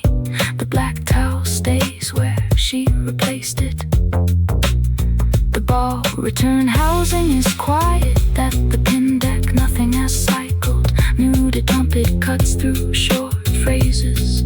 Tremolo guitar stretches behind the rows. The hybrid upright bass repeats a rolling figure. Down, back, then down again. Dusty drums keep their weight without turning the room into suspense. The 8 stays in the first frame, as ordinary on the screen as any score entered during a game. Lane 13, first frame, 8, session closed. Foul, sensor normal. Cycle counter 214, black towel, empty return. Warm hybrid bass, dry snare, dark rose.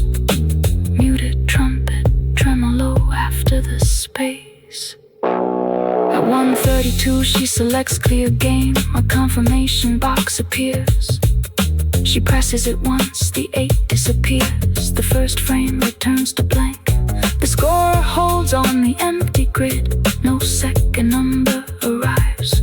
She waits through another minute, then closes the service screen. The console returns to the lane status page. 13 reads closed, just like 11, 12, and 14. One cell clear, one lane still empty. One note left to right, the shift keeps moving. Lane 13 scored an 8, with no ball on the lane. Lane 13 scores an 8, one white number in the frame. No pin setter cycle, no return mode, only one input at 112. Lane 13 scores an 8, now the grid is clear again. 8 on the screen, then on 214 at the machine. Still 214 closed on the console. Blank above the lane, one event in the log, the rest unchanged. She opens the maintenance sheet and takes the yellow wax pencil. L13 score input while lane idle, 112. She writes the time beside the note and sets the pencil near the console. Muted trumpet falls into tape delay. Tremolo guitar keeps a slow horizontal pulse. The drums thin, but the rolling bass keeps returning. Lane 13 remains empty. The score grid remains blank. The black towel rests on the return. The cycle counter remains to 114. The 13. One cell cleared.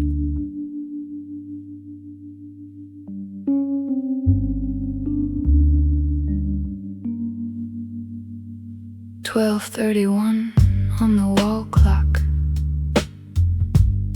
The score grid hangs above the approach. Lane 13 is still active, names stacked along the left side. Frames running in a row. Small numbers inside each square. The black return waits below, and the next cell is still empty.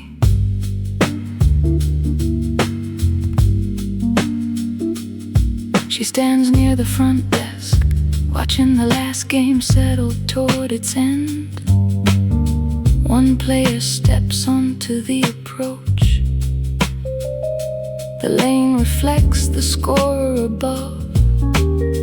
A red ball leaves the hand, crosses the arrows, then disappears into the long maple line. A moment later, pins answer at the far end. The grid changes by one cell, nothing more. One frame fills, another waits, one number appears. Then the room keeps moving, the bass turns slowly underneath. Score grid above the approach, small white numbers in a row.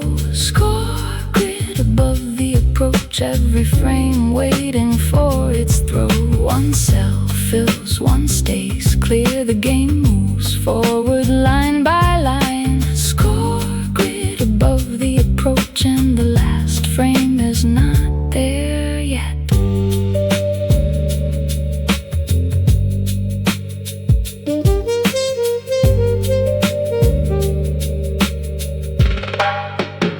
At 12:38 she walks behind lane 13, checks the table beside the seats. 2 cups remain, 1 mental shoe ticket, a folded napkin under the edge. The players talk quietly between turns. No one looks toward the closed lanes. The overhead screen keeps their names, each frame holding what already happened. Strike mark, spare mark, open frame, then another number. Nothing repeats exactly, nothing arrives early. 5 have been under the screen, 3 notes, then a pause. Muted trumpet farther back, 1 answer, then space.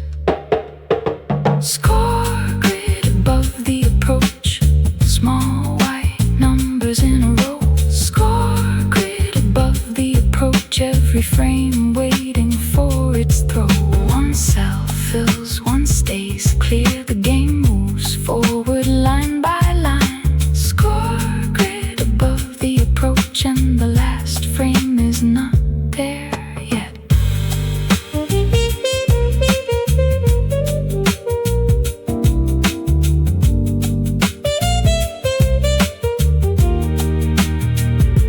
At 12:44, a player on 13 stops near the foul line, looks up before choosing a ball. The grid shows 7 frames complete, the 8th waiting open. She takes the black ball from the return, runs 1 hand across the surface, then sets her feet. The throw rolls straight for most of the lane, breaks slightly near the pins and leaves 2 standing. The scorer records the count, the pin setter completes its normal cycle. The cycle number advances as expected. 1 throw, 1 count, 1 cycle, 1 self-filled. Nothing out of sequence, nothing ahead of itself.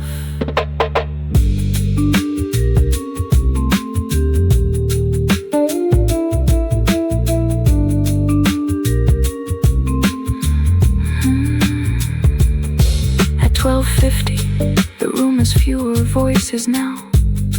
Lane 11 has closed. Lane 12 is nearly finished. Lane 14 waits on its last player. Lane 13 keeps the longest game. The score above it stays bright because the names remain. She checks the lane status screen. 13 still reads game active. No service warning, no score or fault, no missed cycle. She returns to the floor as vibraphone repeats a small figure. 3 notes placed far apart. Muted trumpet answers with shorter phrases. Road stays low behind them. The upright bass circles without hurry. The drums sit deep behind the beat. Frame 7, frame 8, frame 9 waiting. White numbers, dark arrows, polished maple, black return cover. Warm up, bright bass, soft kick, dry snare, 3 vibraphone notes. Muted trumpet after the space. At 12:54, the final player steps forward. The grid holds 1 last open frame. She chooses the same black ball. The approach is clear, foul indicator normal. The throw leaves a hand, travels under the lane lights and reaches the pins. The overhead screen changes once, then waits for the final result. No extra number, no delayed input, only the score that belongs to the throw. She looks toward the front desk. The closing checklist waits beside the register. 1 last frame, 1 last turn. The game is almost finished.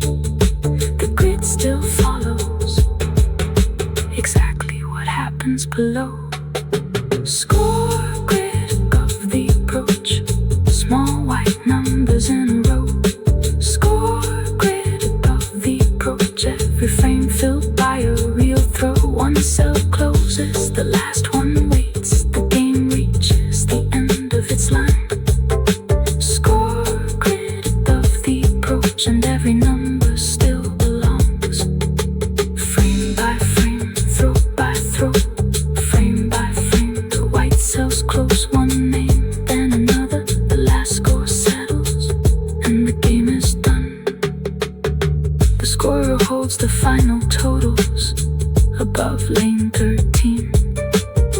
The vibraphone fades into tape new. The trumpet leaves one short phrase. The drums then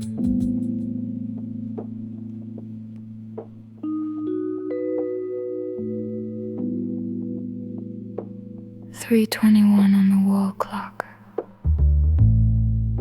The cold room curtain parts at the center. Plastic strips brush her sleeves. Blue buckets continue beyond the doorway. Rows of stems stand beneath pale fixtures. Lock cards face outward from metal clips. The compressor holds a steady tone, and the aisle behind her stays open.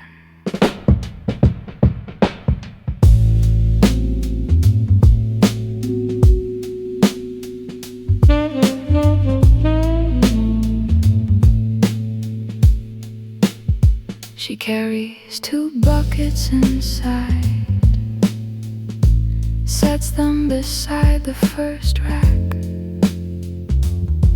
then checks the cards against the clipboard. Grower code, lot number, stem count. The paper is dry in here. Edges flat beneath the clips. White Lysianthus on the upper row, dark carnations below, eucalyptus farther along.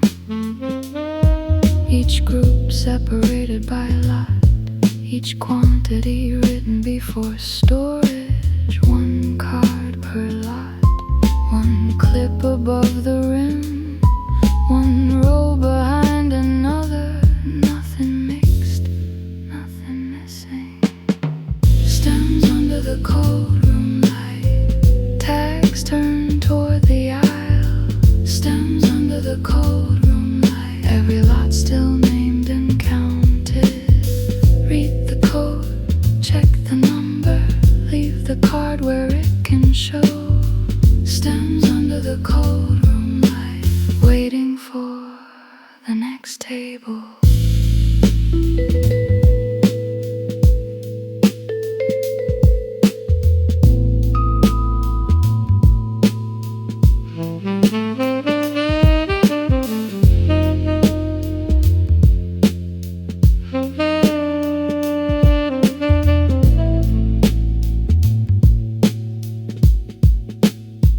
At 3:26, she moves down the left side, past galvanized shelving, past crates with clear sleeves folded on top. A blue bucket sits too close to the curtain. She pulls it inward by the handle, checks the lot card before moving on. The printed line matches the sheet. No damaged label, no handwritten change. Water rests near the base.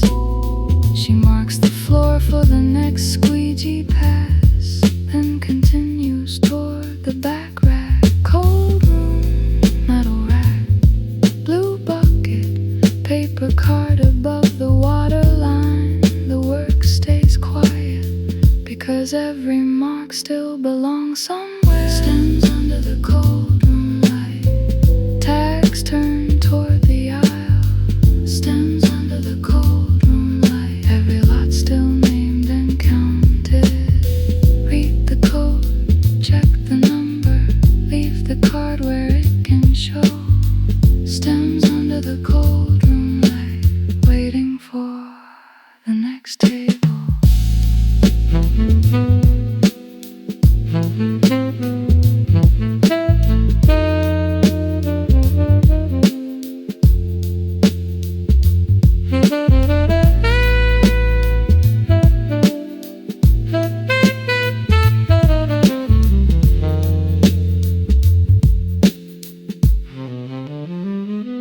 At 3:31, she reaches the far shelf. 3 crates remain unopened, labels on the short ends, all facing the walkway. She reads them without lifting the boxes. One lot for the wrap table, one for a standing order, one held for later division. She compares the quantities, then places a small check beside each line. The plastic curtain moves again as another cart passes outside. Nothing changes inside the room, except one bucket shifted farther from the door.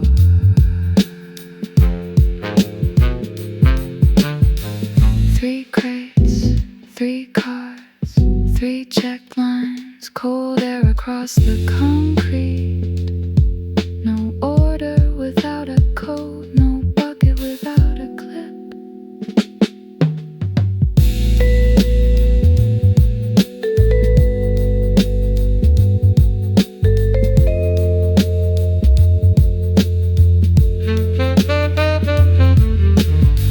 At 3:35, she takes one lot card from a bucket of white lisianthus to compare the batch number. The card returns to the same clip. She checks the dark red carnations next, then the eucalyptus beside them. 3 separate lots, 3 separate counts, no buyer labels yet. Those come later at the wrap table.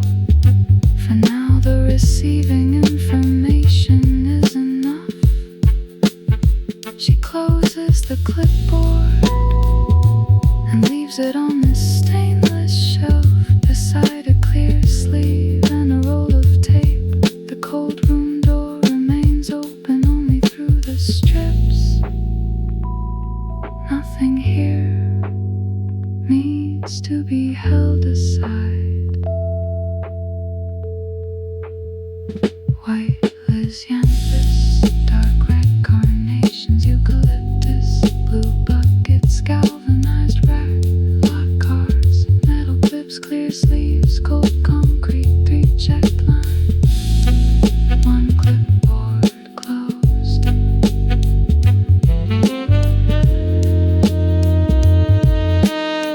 At 3:40, she walks the center path back.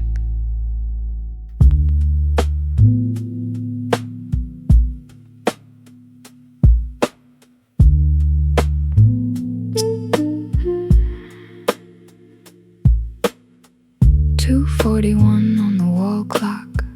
Bay 2 is open to the loading yard. Cold air slips beneath the raised door. A truck idles beyond the concrete line. 3 crates wait on a handcart. The receiving clipboard lies flat on the table, and the front side of the market is still locked for the morning.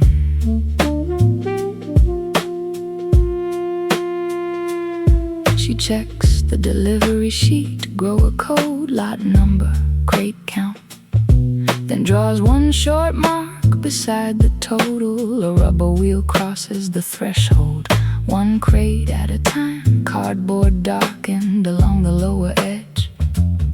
Clear tape over the corners, no torn labels, no missing tags. She moves the first 2 toward receiving and leaves the 3rd beside Bay 2.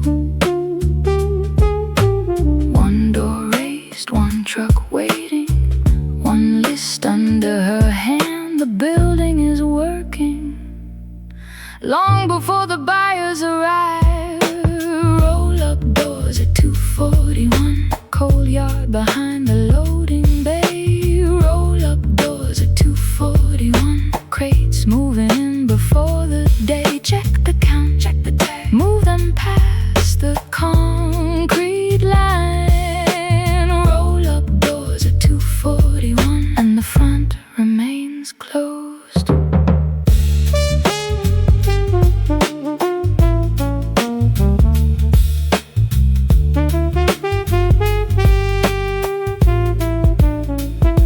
At 2:47, the driver brings another stack. 2 shallow flower boxes, 1 taller crate, a printed lot card clipped to each side.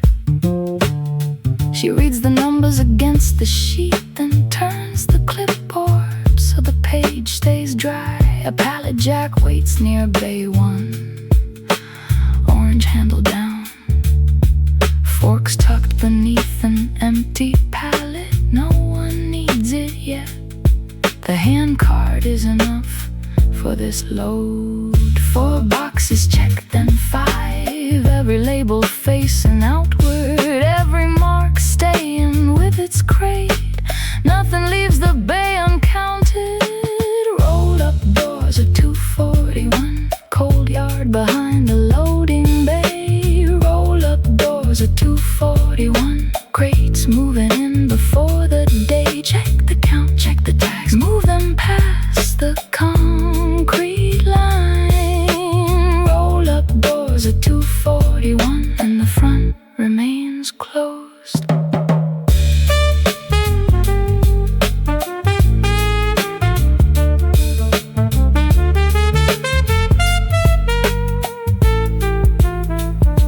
At 2:53, she cuts 1 strip of packing tape, opens a carton at the receiving table. White stems wrapped in paper, a blue bucket waiting beside the sink. She checks the grower label again, matches it to the lot card, then sets the stems upright.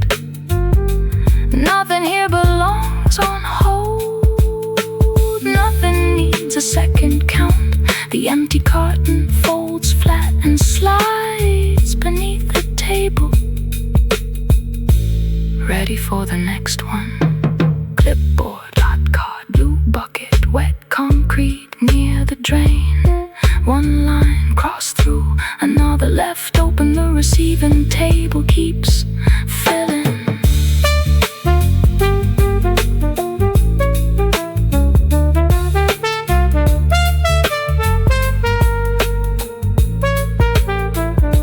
At 3:01, the truck bed is nearly clear.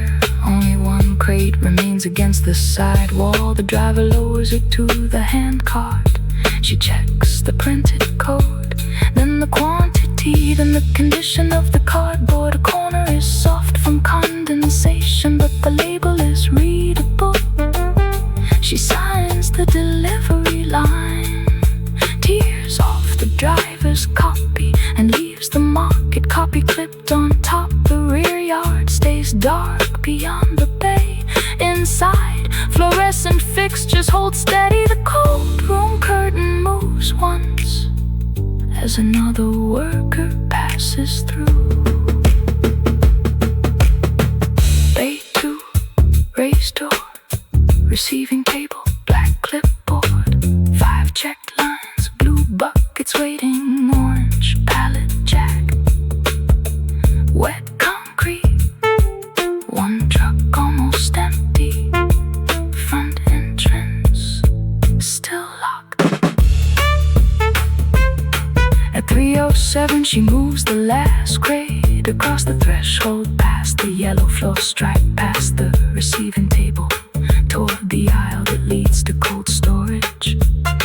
The driver pulls the hand cart back, checks the truck bed once, then closes the rear latch. She looks down at the delivery sheet. Every expected crate has a mark. No handwritten substitution, no missing lot card, no unmatched item, only the normal work of receiving.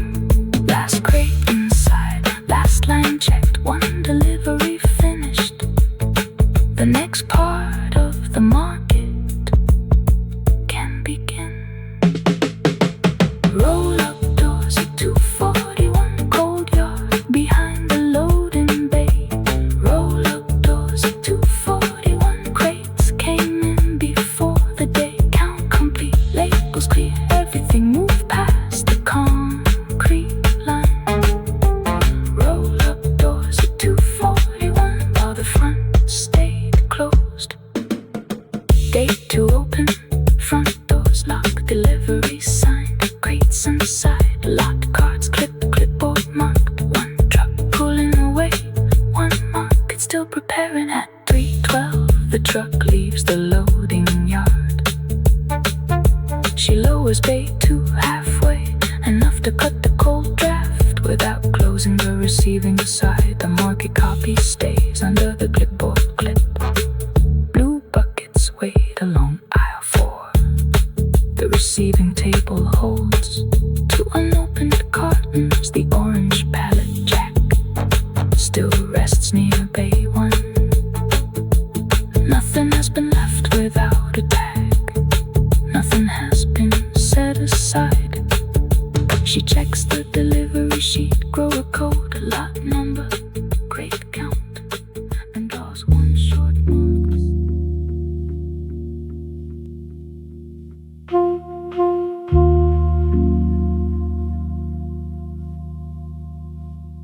5:04 on the wall clock. The front glass has started turning gray. House lights stay on over 9 to 16. Lane 13 is empty. 1 white 9 remains in the first frame. The black towel rests on the shared return. She opens the maintenance log and brings the yellow wax pencil closer.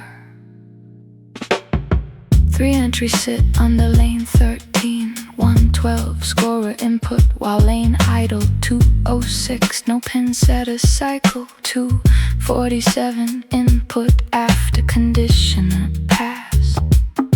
She reads each line once, then checks the overhead grid. The same 9 remains above the approach. No second cell is filled. The lane status screen still reads closed. The foul indicator stays normal. The cycle counter behind the pin still reads 2149 on the grid. 214 at the machine, gray morning at the glass. 1 lane left as it was. 1 score left on lane 13. 1 white number over empty boards. 1 score left on lane 13. While the house lights hold their place. No ball in the return, no cycle at the pins. 1 score left on lane 13 for the day shift to inspect.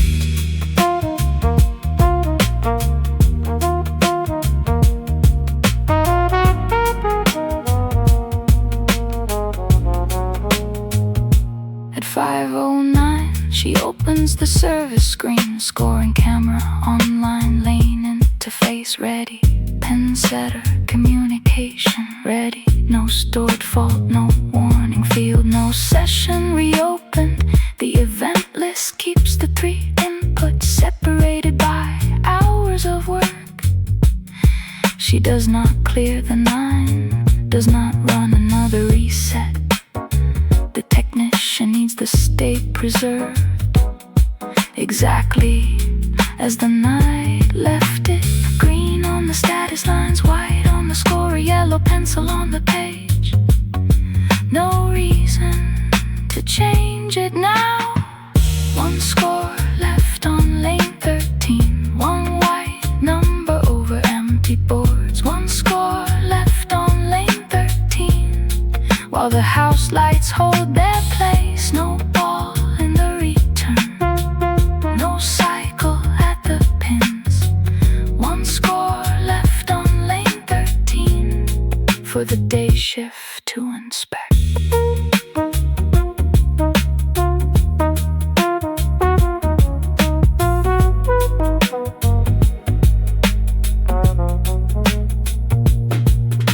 At 5:14 she walks the lane once more, stops beside ball, return 12:13, lifts the black towel, checks the empty cradle, then folds the towel back along the same right edge. 3 shallow scratches show beneath it. The approach remains clear. Fresh conditioner lies even on the maple. No shoe marks cross the foul line. The gutter is empty. Nothing on the physical lane matches the number overhead. Black towel, pale maple green foul light.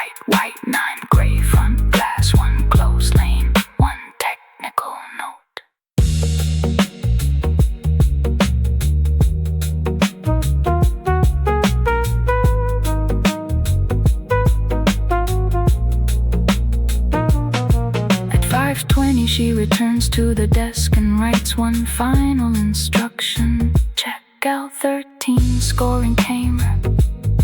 Below it, she adds, cycle counter remained 214 during reported inputs. She leaves the wording plain, no diagnosis, no guess, no question mark. The yellow wax pencil makes a thick line under the lane number, then stops. Flugelhorn enters low and warm.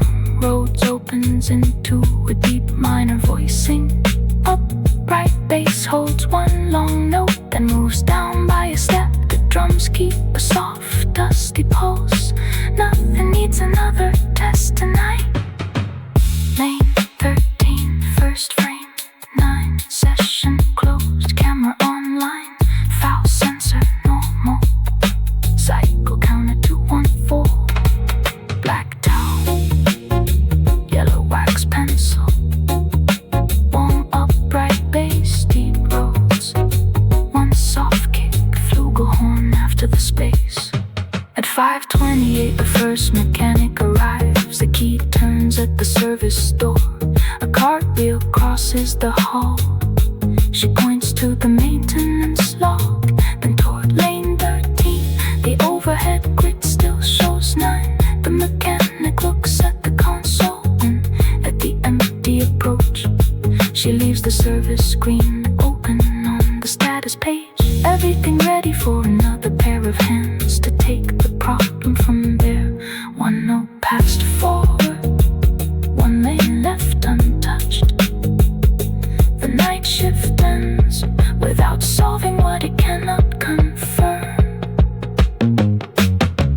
One score left on lane 13, one white number over empty boards. One score left on lane 13, one warning reaches through the glass. No ball in the return, no cycle at the pins.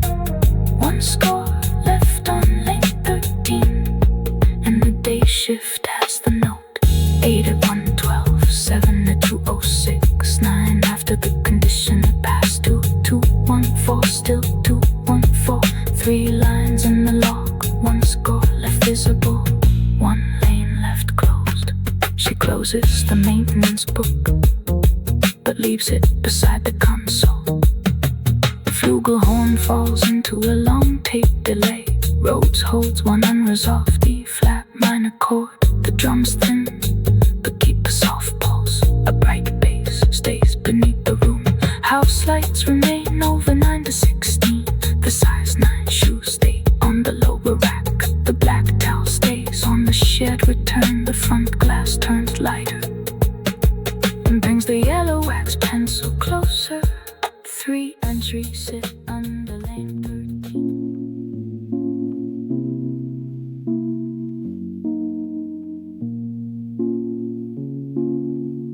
4:21 on the wall clock. House lights come on over lanes 9 to 16. Only plain white fixtures remain. Lane 13 is empty. The number 9 still sits in the first frame. Fresh conditioner reflects under the lamps. The black towel rests on the shared return.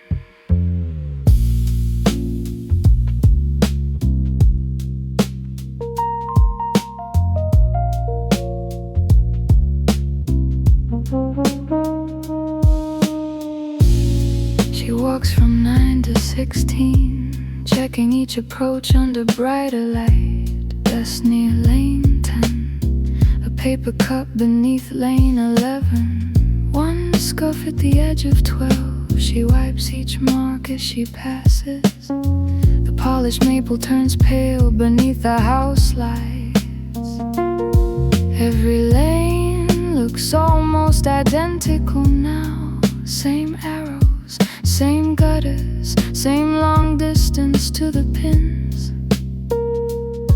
Only 13 keeps one white number above it. House lights over 9 to 6.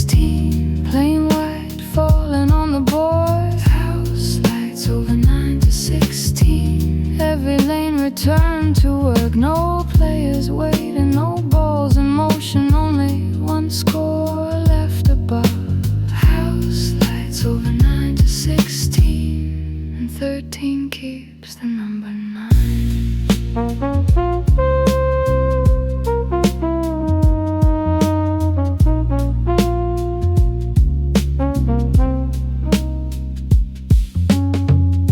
At 4:28, she reaches lane 13. The conditioner has settled evenly. She kneels beside the foul line, checks the surface near the outside boards. No streak, no dry patch, no line pulled by the machine. The foul indicator stays green, the return housing stays quiet. Cycle counter still 2-on-4. The score remains unchanged, 1-9 in the first frame. No second input beneath it. Fresh oil on the maple, green at the sensor. 2-on-4 behind the pins, 9 above the approach. Everything else still. Over 9 to 16, plain white falling on the board. House lights over 9 to 16. Every lane return to work, no players waiting, no balls in motion, only one score left above. House lights over 9 to 16, and 13 keeps the number 9.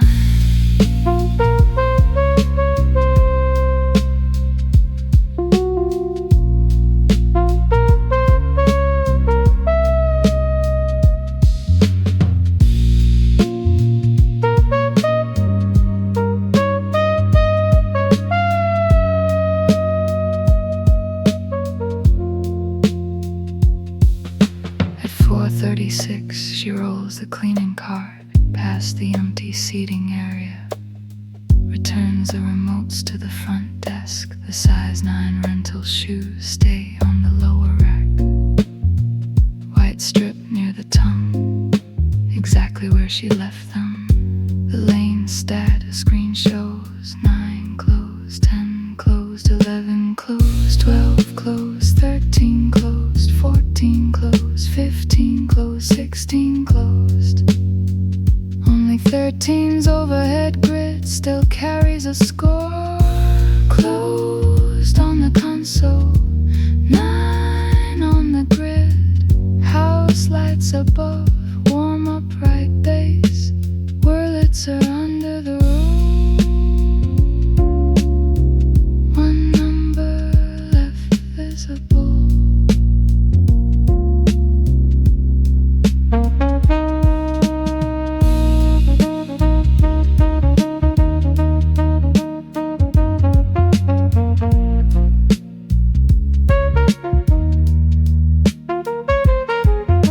At 4:44, she opens the maintenance log. 3 entries sit under lane 13.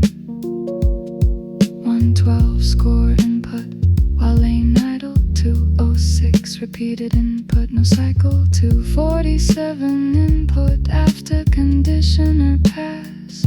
She checks the times once more, then looks down the road. The same house lights, the same polished boards, the same black gutters, the same score. Housing's flugelhorn stretches into a long phrase. Wurlitzer holds a 1 minor chord. Upright bass stays rounded and patient. The drums leave more space around the snare. Nothing asks for another test tonight. 9 to 16.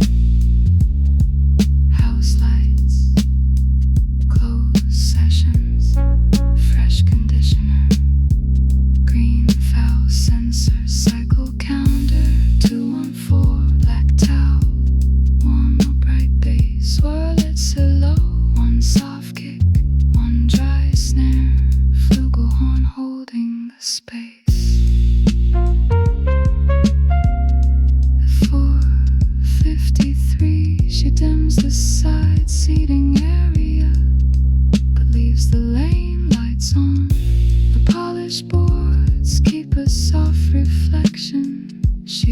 moves once more past 13. Does not clear the score, does not reset the lane. The morning technician needs to see.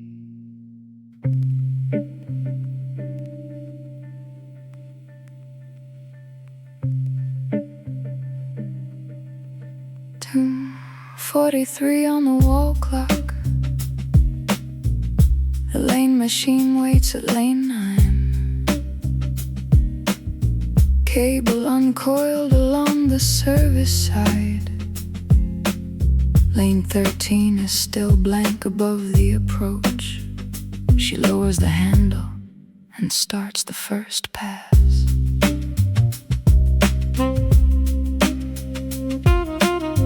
9 first, then 10. The machine moves slowly over the maple, cleaning ahead of the conditioner, a narrow sheen following behind. She walks beside the return cable. Lane 11 comes next, then 12. Each surface changes by degrees, the boards reflecting more evenly.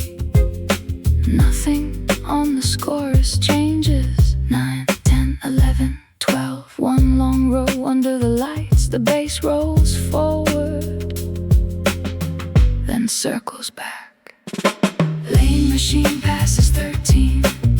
One slow line from foul line to pins.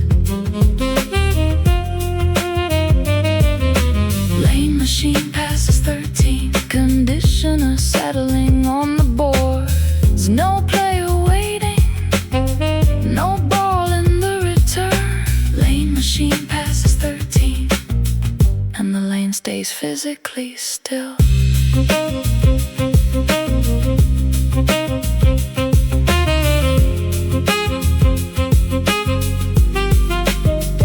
At 2:47 she reaches lane 13. The machine crosses the approach, then moves beyond the arrows. A soft motor underneath its housing, rubber wheels holding straight. She checks the guide, keeps the pass centered. The black gutters stay clear. The overhead score remains blank. Cycle counter still 214. Foul indicator green. The machine reaches the end, then returns. One pass out, one pass back, fresh conditioner under the work lights. The machine leaves the lane, the grid is still clear. Lane machine passes 13. One slow line from foul line to pins. Lane machine passes 13. Conditioner settling on the boards. No player waiting, no ball in the return. Lane machine passes 13, and the lane stays physically still.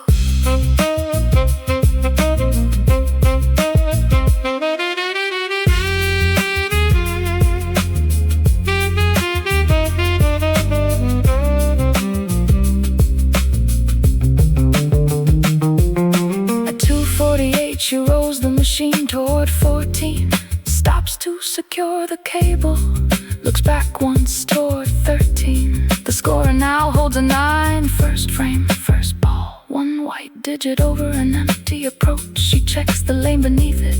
No ball, no pin, cycle, no sweep movement. The machine is already off the lane. The conditioner still shines in a thin band. The 9 stays where it appeared. 9 on the screen, 214. The counter green at the foul sensor. Fresh oil on the boards. One new number, no matching throw.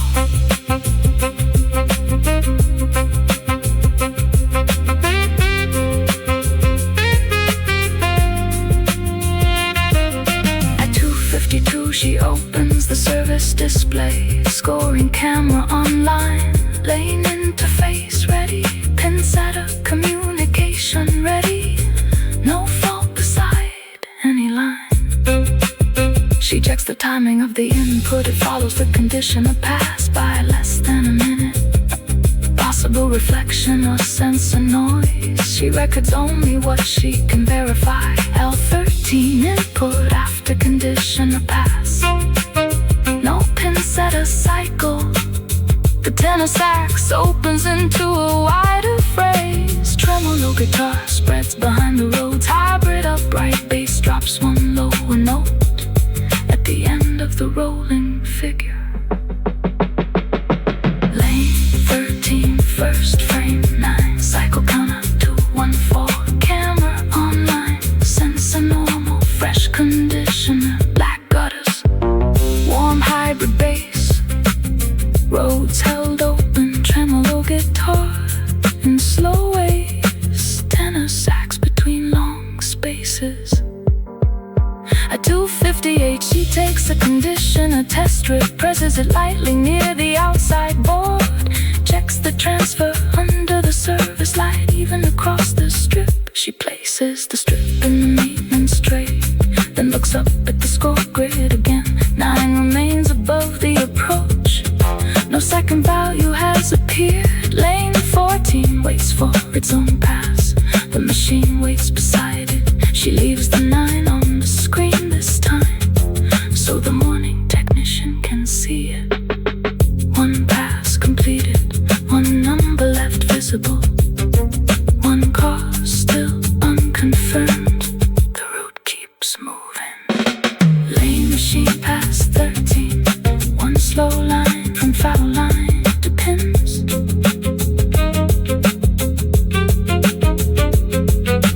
Lane machine pass 13. Conditioner settled on the boards. No player waiting. No ball in the return. Lane machine pass 13. Then a 9 appeared above. 8 at 112. 7 at 206. 9 after the conditioner pass. 214, still 214. 3 entries in the log. 1 lane left closed. She continues toward lane 14 and pulls the cable clear.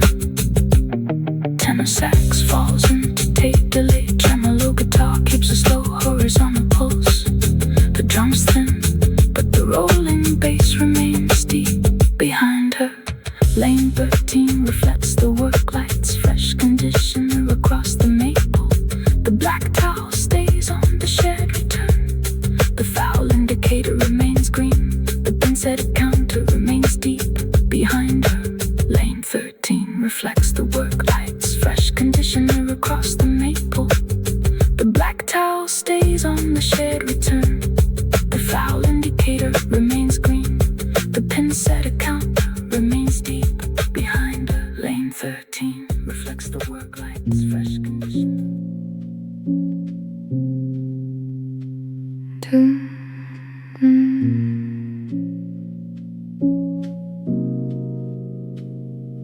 Two or three on the wall clock.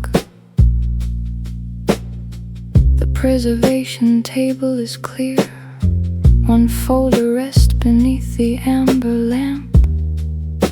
A split runs along the lower spine. Not through the label, not through the pages, only where old cloth has lifted. From the cardboard underneath, she places the folder flat, slides a small weight to one side.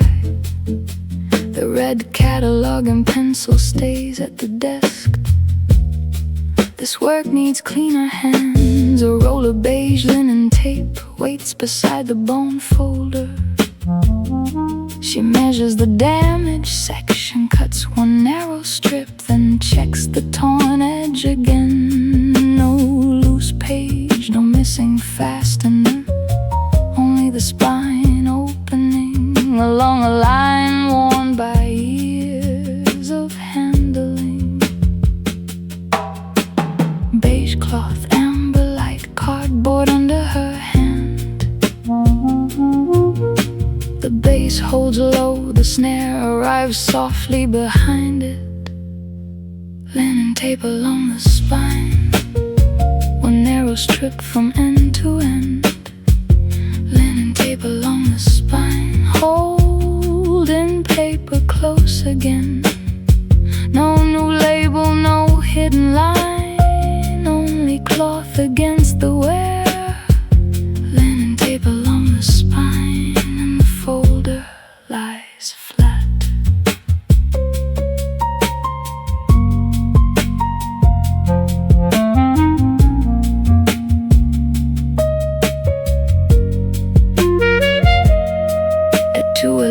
she lifts the first edge with the tip of a small spatula, brushes dust from the exposed board, then sets the tool aside. The adhesive side catches the light, dull, not glossy. She lowers the linen slowly, starting near the upper corner, pressing toward the split a few centimeters at a time. The cloth follows the old fold without covering the type code. One hand holds the folder, one hand smooths the tape. The worn edge disappears under a clean beige line. Linen tape along the spine, one narrow strip from end to end. Linen tape along the spine, holding paper close again. No new label, no hidden line, only cloth against the wear. Linen tape along the spine, and the folder lies flat.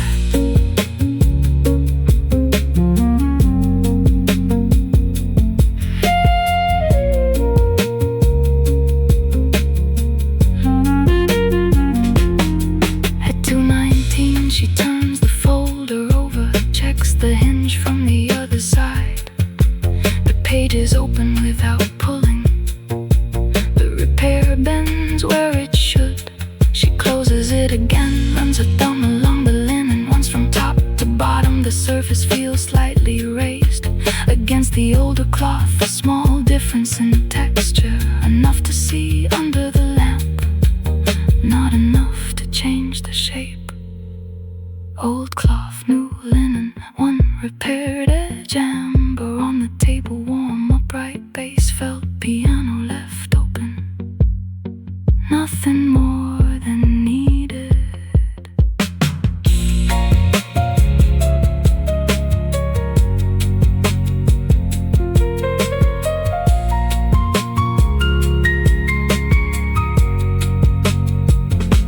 At 2:26 she places a thin sheet of release paper above the repair, then a flat conservation weight centered over the spine. The folder disappears partly beneath it, only the type label remains visible. She writes the repair code on a small maintenance slip, date, initials, linen, reinforcement, no story, no description of the records inside. The room stays low and dry, dehumidify somewhere beyond the wall. Ventilation moving steadily overhead, felt piano answers in slow minor voicings. The upright bass stays close to one note, then descends by a step. The drums keep a soft pulse, never leaving the room empty. Amber desk lamp, beige linen, gray weight, cardboard edge, white maintenance slip, warm upright bass, soft snare, felt piano, one repaired spine, resting under pressure. At 2:32 she lifts the weight, checks whether the linen has shifted. It has not. The lower edge stays clean. The folder opens once more, then closes without strain. She places the maintenance slip inside the temporary repair tray, not inside the folder.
keep a soft pulse.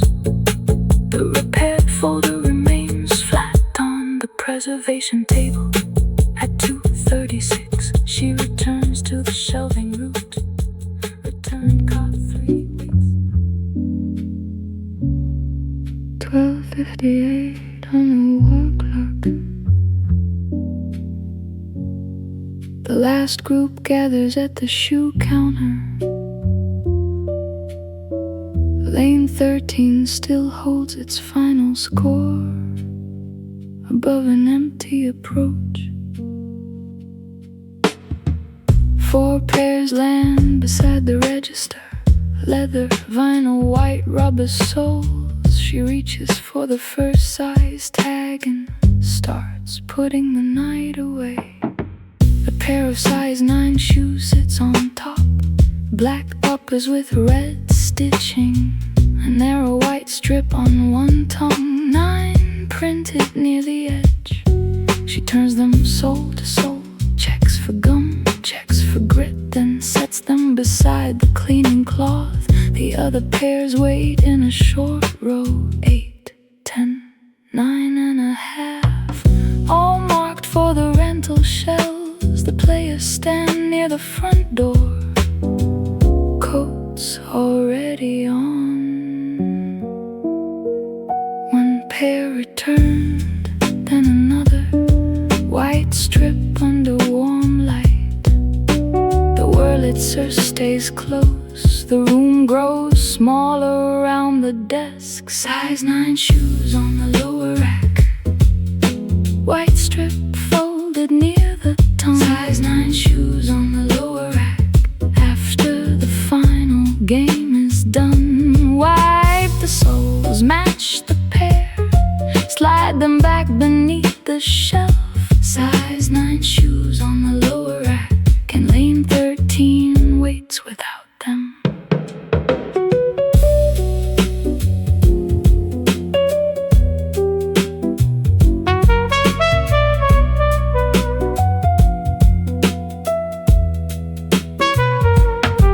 At 1:01, she sprays the first sole. One short pass across the rubber, then wipes from heel to toe. The cloth picks up a gray line from the approach dust. She checks the second shoe, a dark mark near the outer edge. Takes 2 passes to clear. The white size strip stays dry. She folds the laces inward, keeps the pair together, and places them on the counter mat. The group signs the final receipt, then turns toward the door. 4 pairs in 1 receipt closed. One final score still overhead. The front glass shows only the parking lot beyond. Size 9 shoes on the lower rack. White strip folded near the tongue. Size 9 shoes on the lower rack. After the final game is done, wipe the soles, match the pairs, slide them back beneath the shelf. Size 9 shoes on the lower rack, and lane 13 waits without them.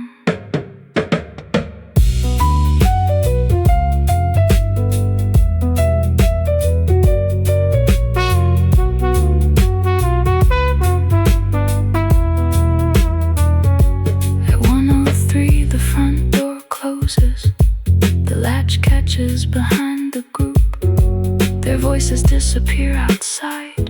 No one remains on the approaches. Lane 11 is closed. Lane 12 is closed. Lane 14 is closed. 13 still shows the finished game. She walks back to the console, checks the session number once, then selects close lane. The names vanish from the grid. The final totals disappear. Lane 13 returns to a blank screen. Front door closed, score grid clear. 4 lanes now empty. 1 pair still on the counter. White strip on the tongue, waiting for the lower rack.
on metal. Size 9, white strip, black copper, red stitching, clean rubber sole. Warm shelf light, a bright piece underneath, soft snare, felt piano. Wurlitzer after the space.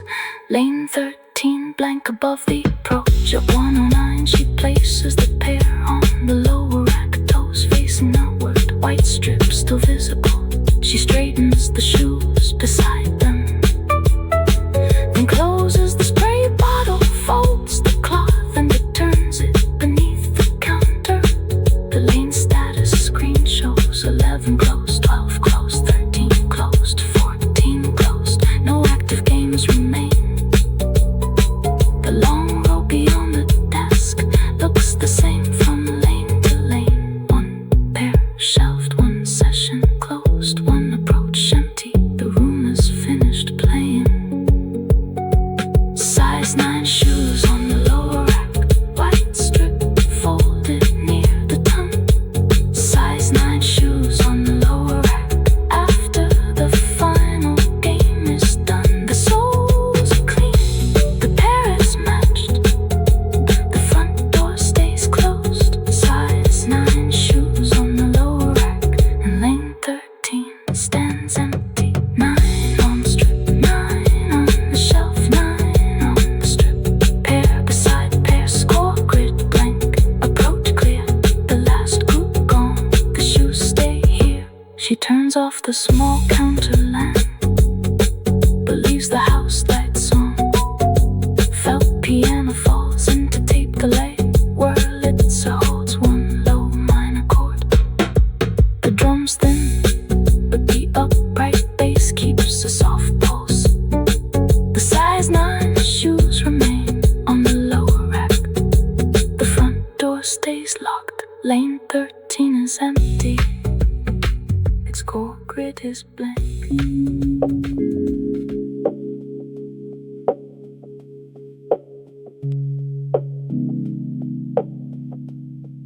Hmm. 12:08 on the wall clock. The return motor starts beneath the cover. A dark blue ball rises into view and settles beside the black one. Lane 12 keeps one game moving. Lane 13 keeps another. She stands between the two approaches with the folded towel in one hand.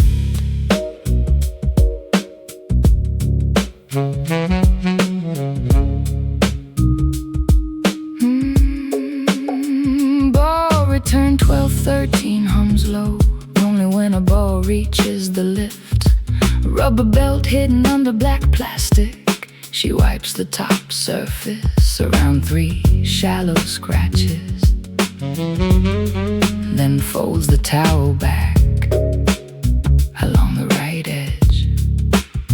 A player from 13 reaches down, takes the dark blue ball, and leaves the black one waiting.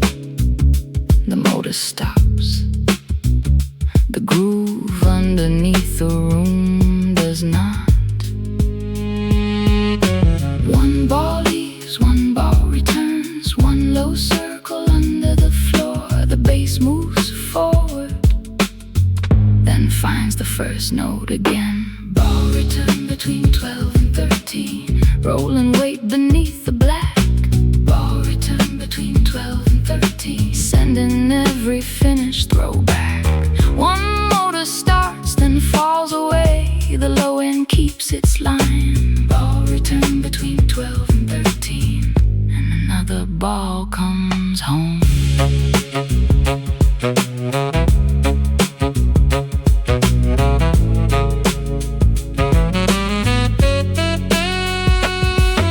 At 12:14, she clears the next table. 2 paper cups, 1 napkin caught beneath the score remote. She carries them toward the front, then turns when the return starts again. A red ball rises first, the black one follows later. The players barely look down. She checks the rack beside lane 12, moves one spare ball to the lower cradle and leaves the shared return open. Black cover, red ball, folded towel, polished lane ahead. The snare sits late, the bass keeps rolling underneath. Ball return between 12 and 13, roll and wait beneath the black. Ball return between 12 and 13, sending every finished throwback. One motor starts, then falls away, the low end keeps its line. Ball return between 12 and 13, and another ball comes home.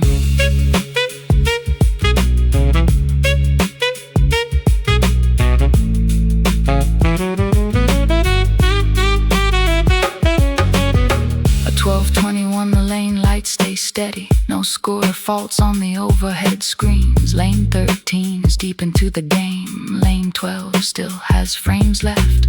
She kneels beside the return housing, checks the small service panel. No loose edge at the cover. She presses the latch once, then lets it close. The baritone sax enters low, heavy enough to fill the space without copying the motor. One return housing, two active lanes, one towel folded black on black. One service latch, one rolling bass figure, nothing out of place.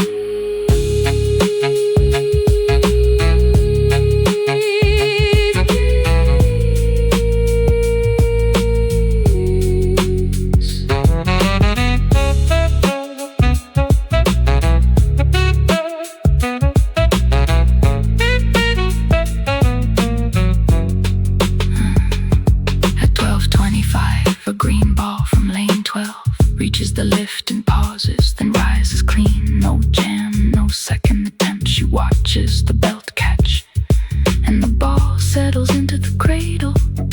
A player takes it immediately. The black ball beside it turns half a rotation from the contact, then stops.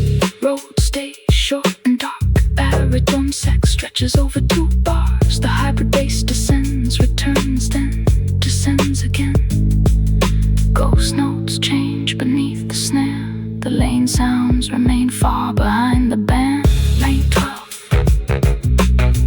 lane 13, black return cover, folded towel, dark blue ball, green ball, warm hybrid bass, rounded kick, dry snare behind the beat, short rolls, baritone sax after the space. At 12:28, she walks toward the foul line, stops before the approach begins. The return starts once behind her, then fades before she turns around. A player on 13 steps back, checks the score above the lane. The frame grid is nearly full. Every number follows a throw. Every cycle follows a ball. She looks down the long maple surface, arrows fixed beneath the finish. Gutters black along both sides, then returns to the desk. One game nearing the last frame, one return ready for the next ball. The room keeps narrowing without losing its pulse. Ball return between 12 and 13, roll and wait beneath the black. Ball return between 12 and 13, sending every finished throwback. The motor comes and goes, the low end stays below. Ball return between 12 and 13, and the last frames keep moving forward down the lane, back through the return, forward down the lane, back to the hand. One game, then another, the same long distance, closing into a circle. She folds the black towel back over the right edge of the housing.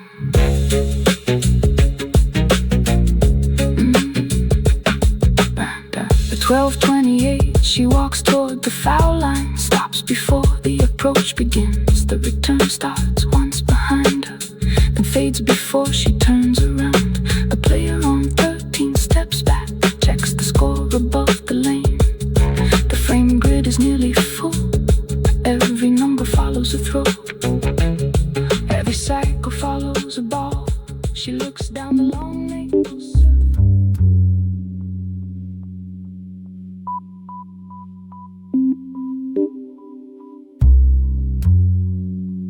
5:19 on the wall clock. The final route points toward B209. The yellow request slip stays at the desk under the amber lamp. Return cart 3 rolls beside her. She unlocks aisle 9 and reaches for box 28.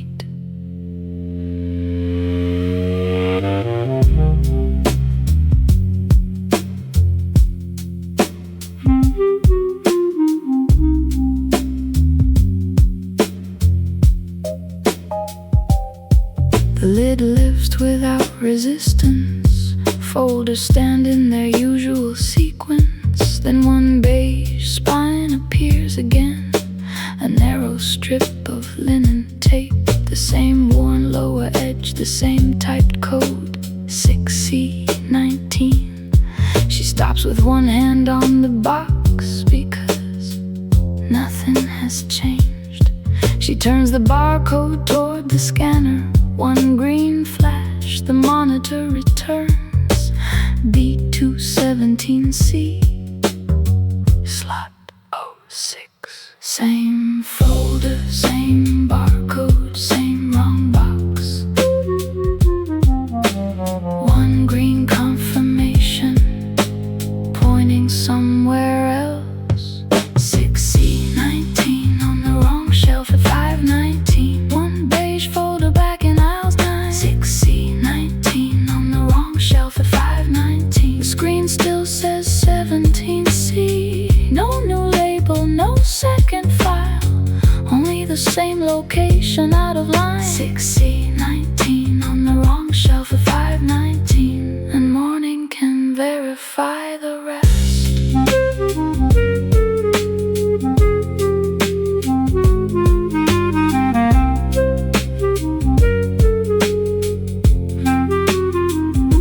At 5:23 she checks behind it. No duplicate folder against the back. No loose barcode, no transfer slip. No location card inside box 28. The neighboring files belong here. 6C19 does not. She scans the box label, then the folder again. 2 correct codes for 2 different places. The system gives no warning, only the same stored location. She lowers the scanner. One box where it sits, one folder where it does not. The red pencil waits at the desk. The next shift is getting close. 6C19 on the wrong shelf at 5:19. One beige folder back in aisles 9. 6C19 on the wrong shelf at 5:19. Screen still says 17C. No new label, no second file. Only the same location out of line. 6C19 on the wrong shelf at 5:19. And morning can verify the rest.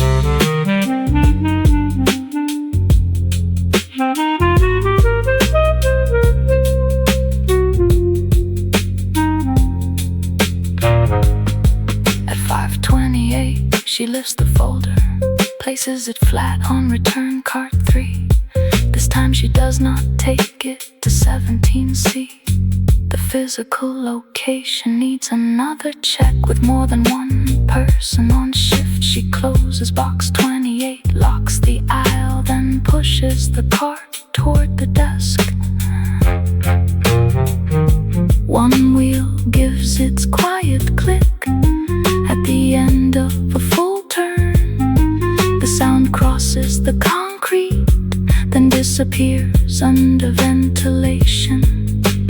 Beige folder, green scanner dimmed, steel aisle locked. One note still unwritten, one task passed forward.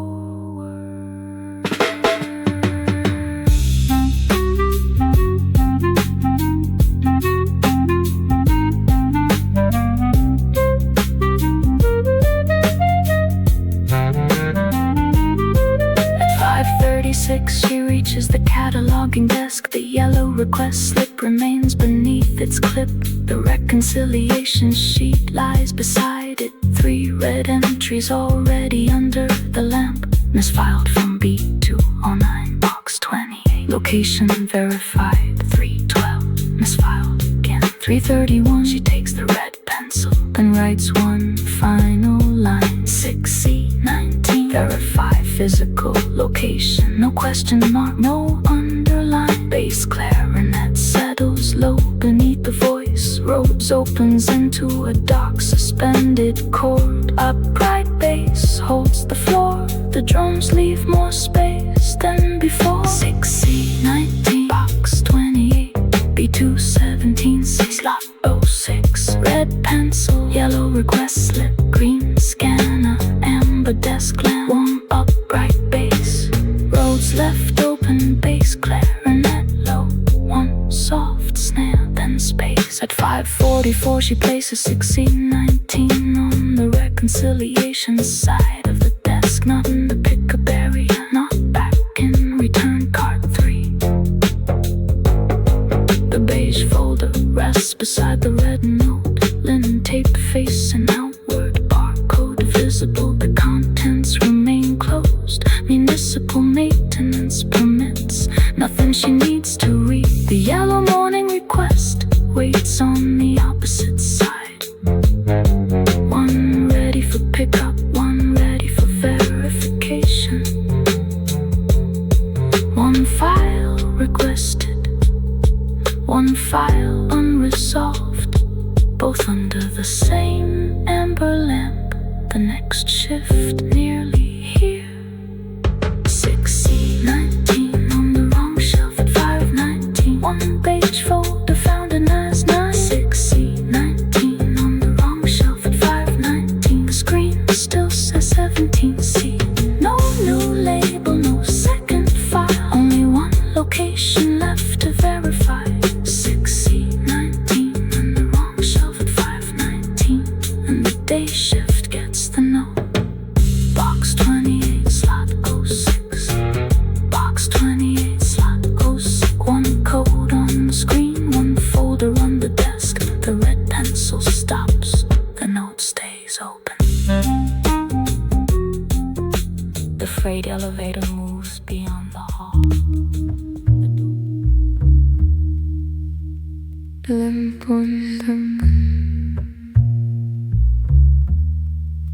46 on the wall clock. 4 lanes stay open under the house lights. 11, 12, 13, 14. The rest of the row is already closed. She stands behind the front desk, the lane status screen in front of her. One green line beside each active lane. 13 reads game active. The last groups are finishing. A black ball rests on the shared return. A red one waits beside it. Shoes scrape across the approach, then stop behind the foul line. She closes the tabs from earlier game stacks, receipts beneath the register, and checks the row from left to right. Lane 11, lane 12, lane 13, lane 14. 4 scorers over polished maple. Everything beyond them already gray. 4 lanes open, 20 closed. 4 counters still moving. The groove settles low across the floor. Last 4 lanes still open. 11 through 14 in a row. Last 4 lanes still open. House lights over polished maple. The others say close. 13 still says game active. Last 4 lanes still open. And the night keeps narrowing down.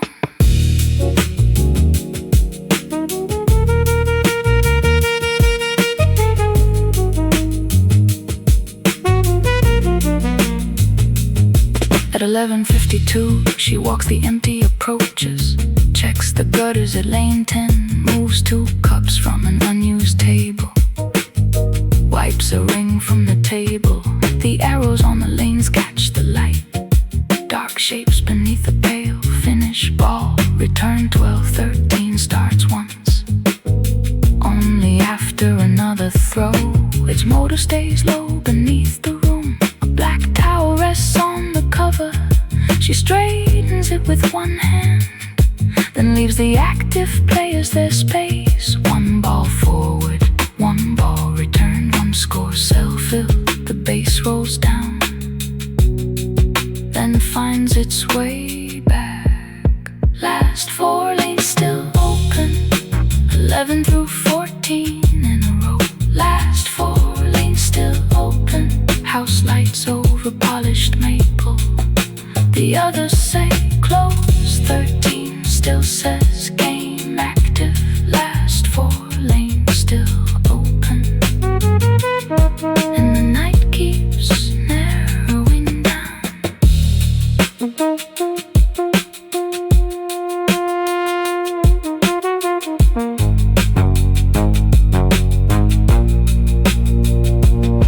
11:57, she returns to the desk, checks the rental shoe rack. Several empty spaces wait for pairs out on the floor. A white size strip shows from one lower shelf, 9 printed near the tongue, another size 9 pair is in use. She leaves the slot open, then checks the console again. No score or faults, no service warnings, no pin setter calls, only for active sessions, and the normal count of frames. 4 lanes open, 4 score grids, 1 black return, 1 towel folded, 1 row still carrying sound into the close side of the room.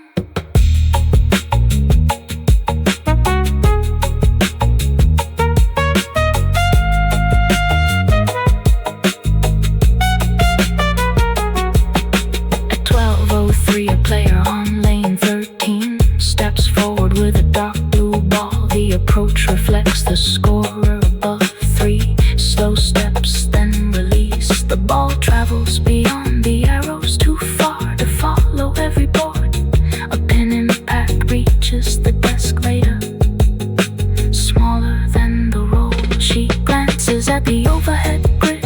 A new number fills the next cell, nothing unusual. Setter completes its normal cycle. The status screen stays green. She looks down to the maintenance pad. No entry needed, then returns to the closing checklist. The monitors carry muted trumpet over a low rolling bass figure. The music never copies lane sounds. 11, 12, 13, 14. Green status lines, black return cover, folded towel, polish maple, warm hybrid bass, dry snare behind the beat, dark roads, mute trumpet after the space. At 12:06, she walks past lane 11. A player reaches for a spare ball. Lane 12 still has 2 names on the screen. Lane 14 shows the middle frames. 13 is farther along, but nowhere near finished. She checks the foul indicators on normal, looks down the long gutters, then back toward the front desk. The room feels wider, not because anyone is left, only because the closed lanes stay unlit. Beyond the active row, 4 lanes still open, 4 games still running, 1 shift moving toward a close.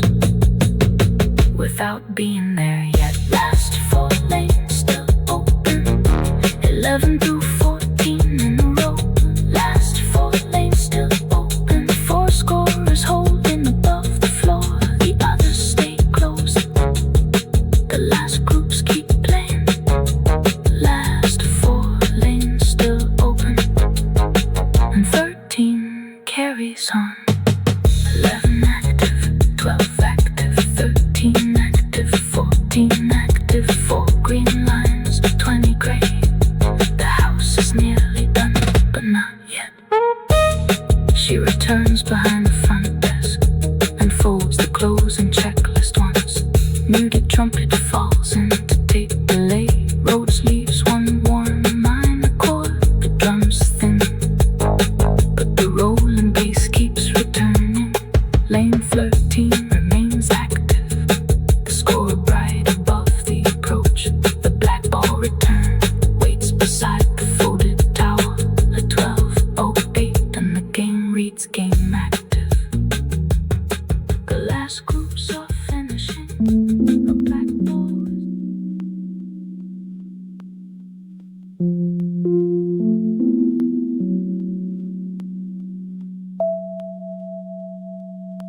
4:52 on the wall clock. Return cart 3 stands empty by the desk. The shelving aisles are closed again. 32 boxes are back in place. The amber lamp stays on above the keyboard. The red pencil lies across the reconciliation sheet. Then the request printer wakes and feeds out one pale yellow slip. She tears the sheet along the edge, reads the accession number once. Department series box requested for first shift. Nothing connected to the night notes. The location field points to B224, slot 11.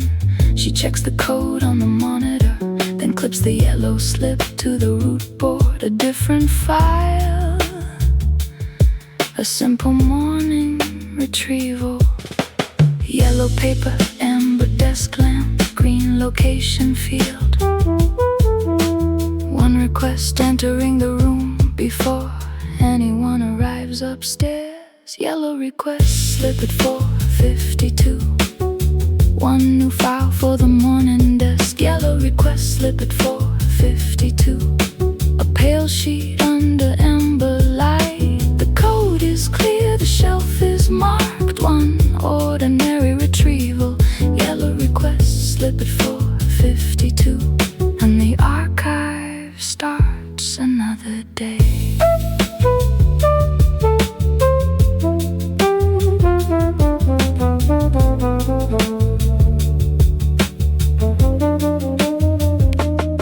At 4:57 she pushes the empty cart toward B224.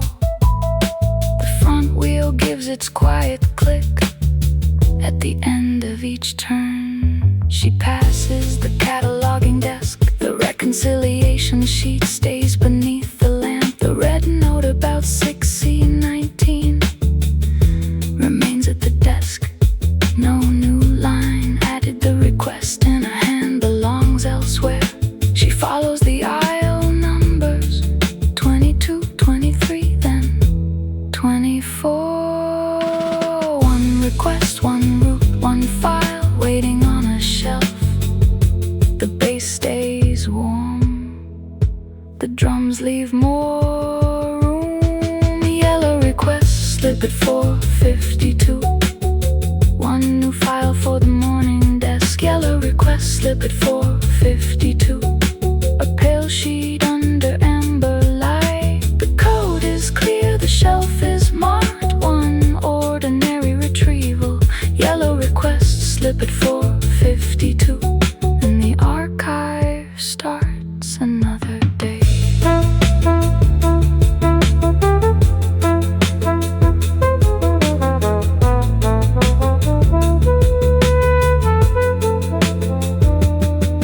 At 5:03 she opens B224, locks the mobile shelving in place, counts down to slot 11.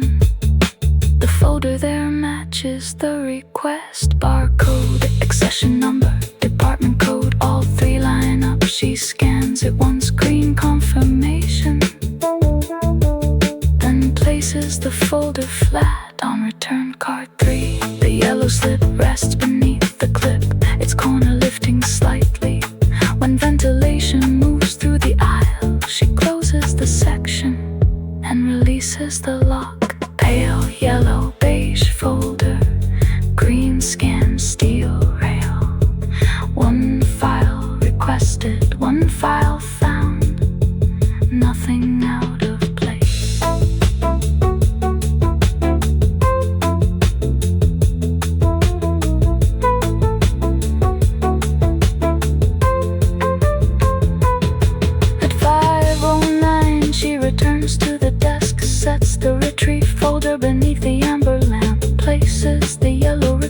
band. Wurlitzer holds a worn minor chord. Flugelhorn answers in a long low phrase. Upright bass stays close and rounded. The snare arrives softer than before, then leaves more space on the next pass.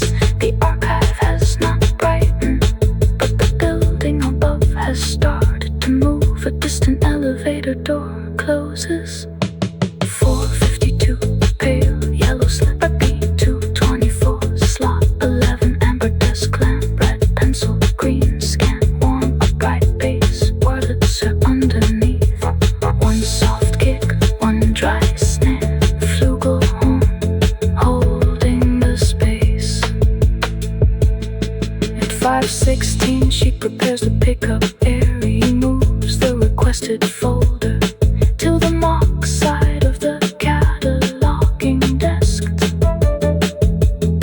The yellow slip stays visible on top, only the accession number and the first shift initials box left blank. She returns the scanner to its cradle and checks the root board. No second request has printed. The small machine sits quiet again. One file ready, one request complete. The next shift getting closer. Yellow request slip at 4:52. One new file for the morning desk. Yellow request slip at 4:52. A pale sheet under amber light. The code is clear. The shelf is marked one ordinary retrieval. Yellow request slip at 4:52, and the archive starts another day. Yellow under amber, red beside the time. Yellow under amber, one file underneath. Green scan finished, steel eyes closed. The request is ready, the desk stays low. She leaves the folder at the mark side of the desk. The yellow request slip rests on top, one corner beneath the metal clip. Flugelhorn falls into tape delay. Wurlitzer holds a warm minor chord. The drums thin, but do not disappear. Upright bass keeps the flow, one slow note at a time. The red pencil lies.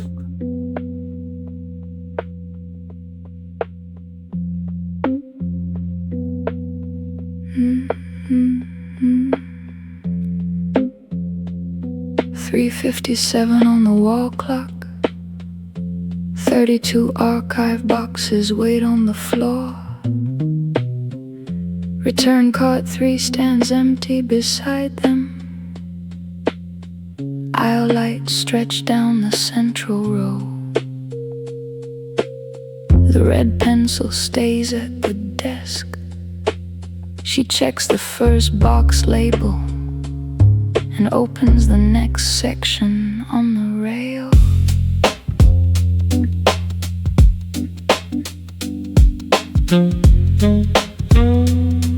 B214, B215, B216. 3 locations in the first run. She lifts one box at a time, keeps the labels facing outward.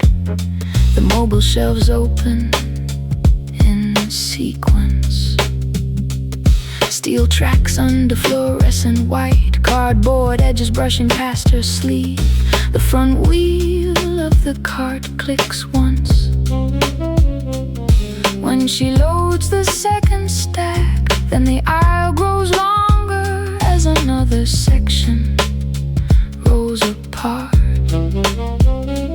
32 boxes, one root sheet, rows open and left and right. The bass grows wider, the drums stay behind the beat. 32 boxes before 4:30, one by one into the rows. 32 boxes before 4:30, every label finding where it goes. The cart fills, then empties, the aisles open and close.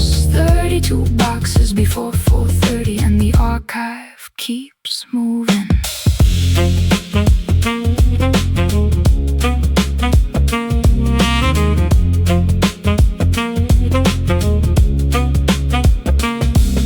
At 4:06 she reaches box 8. A red accession mark on the lid matches the reconciliation sheet. She scans the barcode, green confirmation, then carries it into B216. The box settles on the lower shelf. Flush with the cardboard beside it, she checks the next number, then turns the shelving handle. Another corridor opens, the geometry changes again. Steel and paper repeating through the room. One aisle closed, another open. One box lighter on the cart. The tenor sax waits above the low end. 32 boxes before 4:30, one by one into the rows. 32 boxes before 4:30, every label finding where it goes. The cart fills, then empties, the aisles open and close. 32 boxes before 4:30, and the archive keeps moving.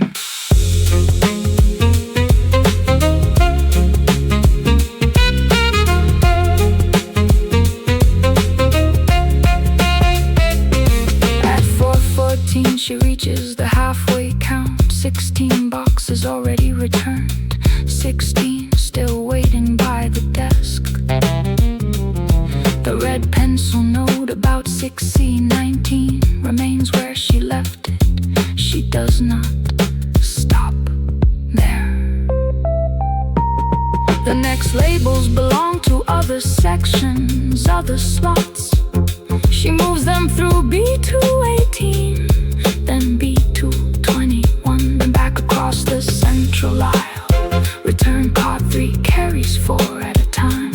Its wheel clicks once per full turn, never landing with the snare, never becoming part of the groove. 16 done, 16 waiting, green scanner, red pencil, steel tracks, cardboard rows, one card moving through the middle.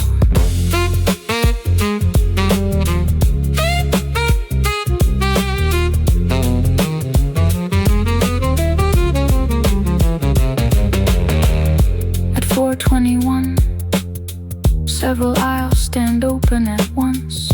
The room appears larger than it is. Long shelving lines under fluorescent light. Tenor sax stretches into a wider phrase. Tremolo guitar opens behind it. Road spreads across the middle. Hybrid upright bass drops one lower note. At the end of the 2-bar figure, the drums gain another ghost layer, then settle back. Nothing accelerates, the work simply becomes denser. She returns box 23, then 24, then 25. Each label checked, each shelf confirmed.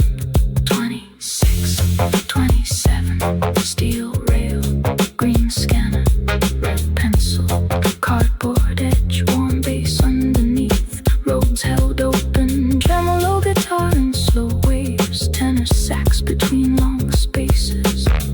One cartwheel click, then room. At 4:27, only 4 boxes remain.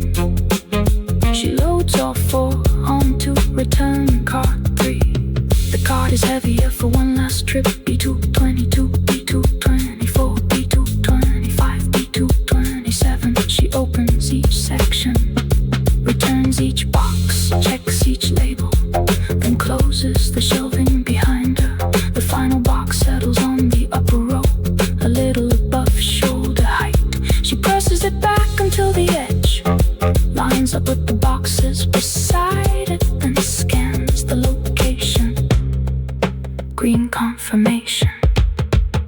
31, then 32, one final scan, one empty cart. The route is clear.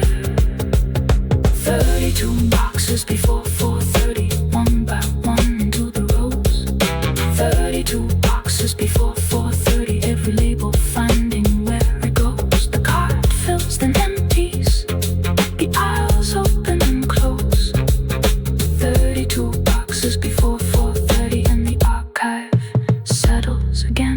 32 return, 0 on the cart. 32 return, 1 route cross through. Steel rails close, green scanner dim. The boxes stay behind the cart.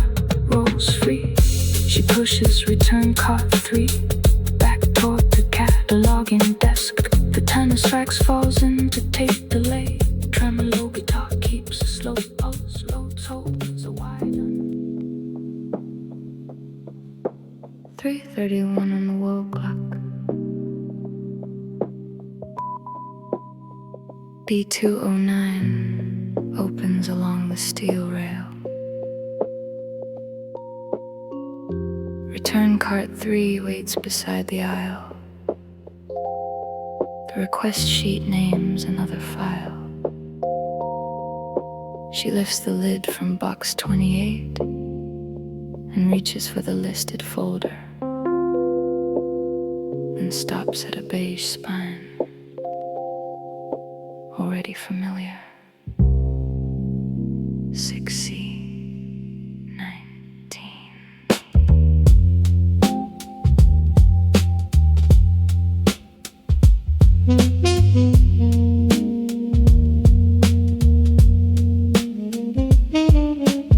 Label has not changed.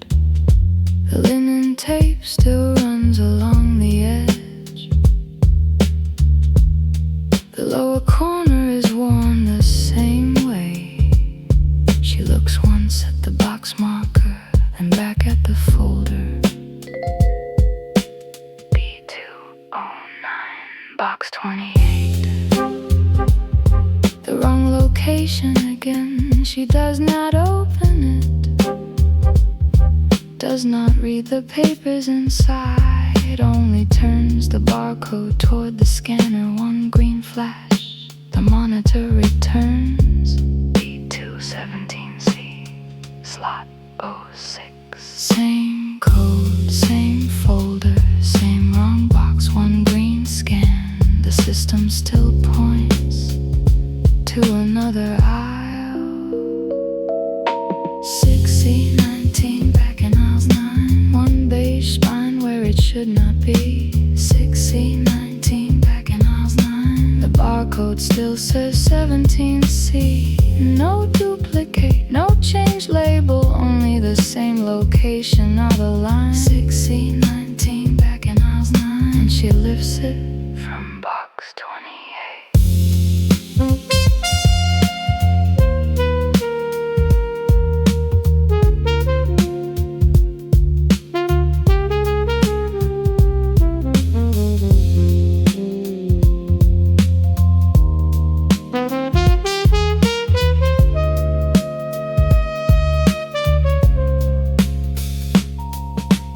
3:36, she checks the sequence. Folders before it, folders after it. Nothing in box 28 belongs beside 6C19. She scans the neighboring codes, different series, different shelf. No matching number, no second copy. The request sheet in her other hand still points to the file she came for. She finds that folder beneath the divider, places it on return cart 3, then set 6C19 beside it. Separate from the requested item, spines facing outward. 1 file requested, 1 file misplaced. 2 folders on the cart, only 1 belongs to this trip. 6C19 back in aisles 9. 1 beige spine where it should not be. 6C19 back in aisles 9. The barcode still says 17C. No duplicate, no change label, only the same location, not a line. 6C19 back in aisles 9, and she lifts it from box 28.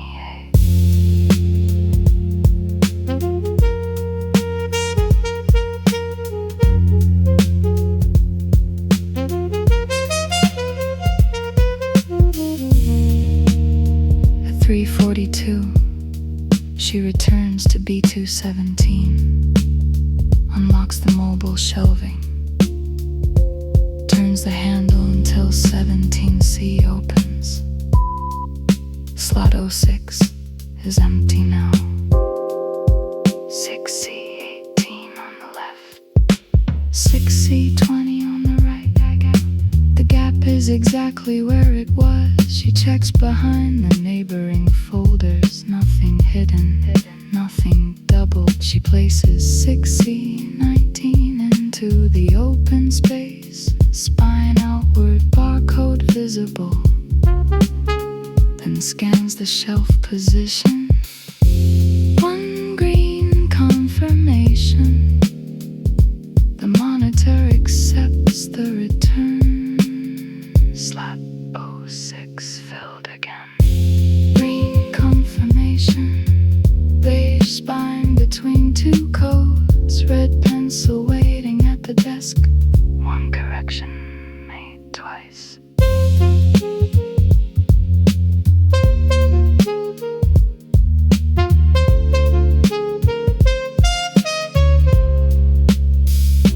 At 3:49, she stands in the aisle long enough to check the sequence again. 6C18, 6C19, 6C20, all three align. She closes 17C halfway,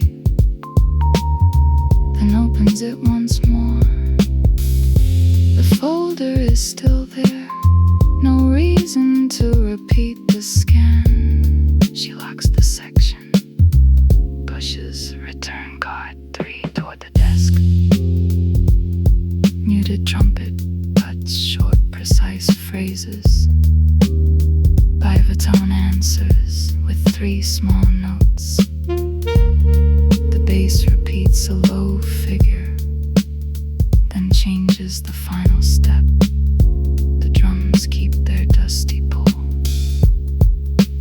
Nothing in the arrangement turns dramatic. The work simply continues. 6C19, C217C, B217C, slot 06, box 28, green scanner, red pencil, still real, beige linen, warm upright bass, dry snare, muted trumpet, 3 vibraphone notes, then space.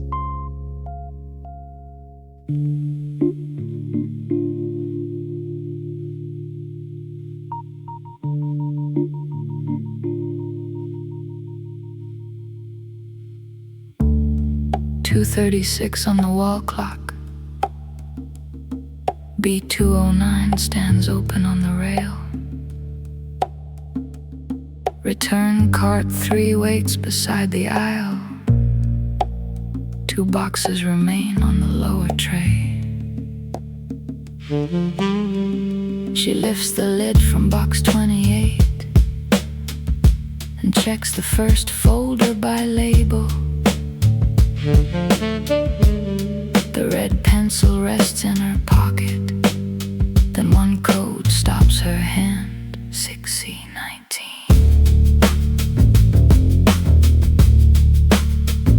The folder is beige, lower edge worn from handling. A narrow strip of linen tape runs along the spine. The type label is still clear. But the shelf marker beside the box does not match it. She turns the folder toward the scanner. 1 green flash, 1 quiet confirmation. The monitor opens the location field. B217C, slot 06. Nothing else on the screen is unusual. 1 folder, 1 wrong box, 1 green scanner light. The code stays the same, the location does not. 6C19 inside box 28. 1 beige spine in the wrong row. 6C19 inside box 28. The barcode tells her where it goes. goes. No warning, no second file, only one location out of place. 1619 inside box 28, then back toward slot 06.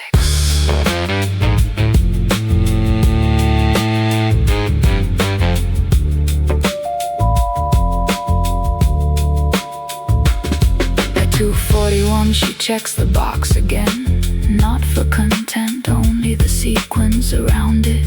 6C, 17, 6C, 18, then a different series begins. There is no matching gap for 6C, 19 here. She scans a folder a second time, the same result appears. Beat 217C, 06, the same accession number, the same department code, the same barcode. She closes the screen, slides the folder under one arm, and leaves box 28 open on the shelf. Return card 3 gives one quiet wheel click. When she pulls it clear of the aisle, the environmental panel nearby still reads humidity 48. Red pencil in her pocket, green scanner dimmed, beige folder against her sleeve, one aisle between two locations. 1619 inside box 28, one beige spine in the wrong row. 1619 inside box 28, the barcode tells her where it goes. No warning, no second file, only one location out of place. 1619 inside box 28, then back towards slot 06.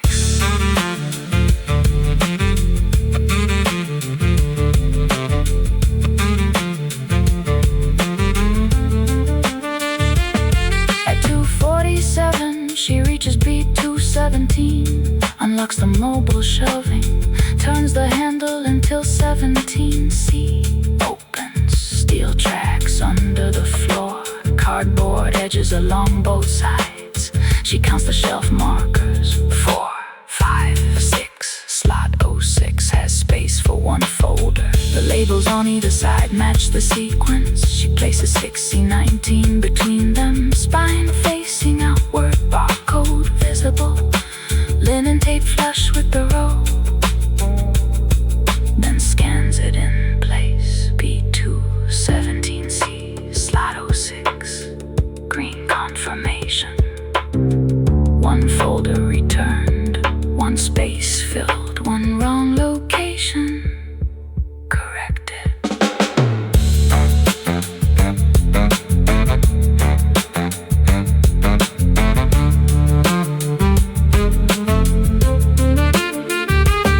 At 2:53 she stands back from the shelf, checks the sequence once more.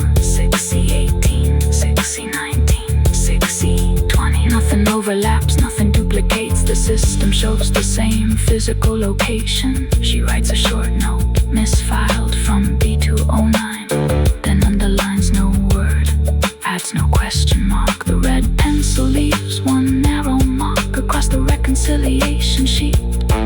Baritone accenters low and heavy, Rhodes answers with dark warm chords. Tremolo guitar spreads slowly behind them. The hybrid bass repeats a 2-bar figure, changing one final note every other pass. The drums keep their dusty pulse. 1619 B217C, slot 06, box 28, green scanner, red pencil, beige lemon, steel rail, warm bass underneath, dry snare behind the beat, baritone sax after the space. At 2:58 she closes the section, the eye lock catches with a small click. She returns to the cataloging desk, places the reconciliation sheet under the amber lamp. The note sits beside the location column, one correction among several others. She does not open the folder, does not read the maintenance permits inside. The task is to position, not content. Return card 3 waits nearby, 2 boxes still on the lower tray. The archive keeps its measured pace, one location correct.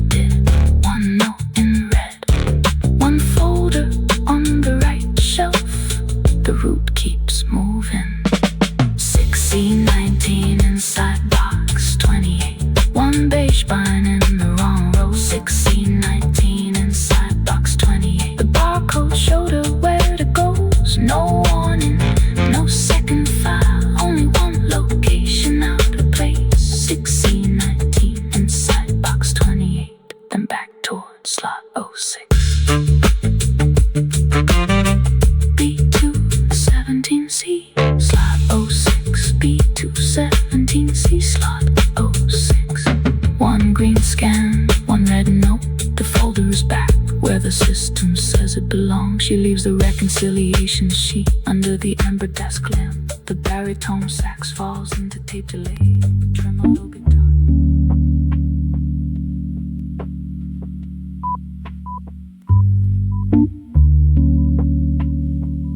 .258 on the wall clock. B217 is quiet behind the rail. The reconciliation sheet stays at the desk. One red note beside the location column. She unlocks the mobile shelving again, turns the handle until 17C opens. Slot 06 waits at eye level. 6C19 is still there. The beige spine sits between two folders. 6C18 on the left, 6C20 on the right. Linen tape running clean along the edge. The barcode faces outward, exactly where she left it. She checks the shelf marker, then the type label. No shift in the row, no bent corner, no second folder pressed behind it. Only the same sequence holding its place. B217C, slot 06. One beige folder, one green scan. The location matches. The shelf stays still. Slot 6 after is shelving. 6C19 still in the row. Slot 6 after is shelving, exactly where the records show. One barcode, one shelf mark, one folder between two codes. Slot 6 after is shelving, and nothing has moved.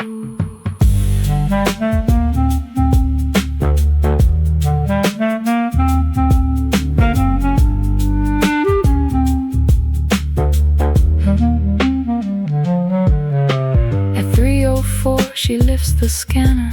One brief green line crosses the label. The monitor returns the same result.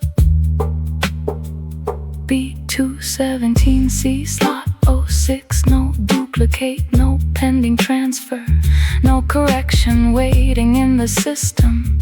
She lowers the scanner and leaves the folder untouched. There is no reason to open it, no reason to check the papers inside. The work is location. The location is correct. Green light off, monitor dim, beige spine under fluorescent white.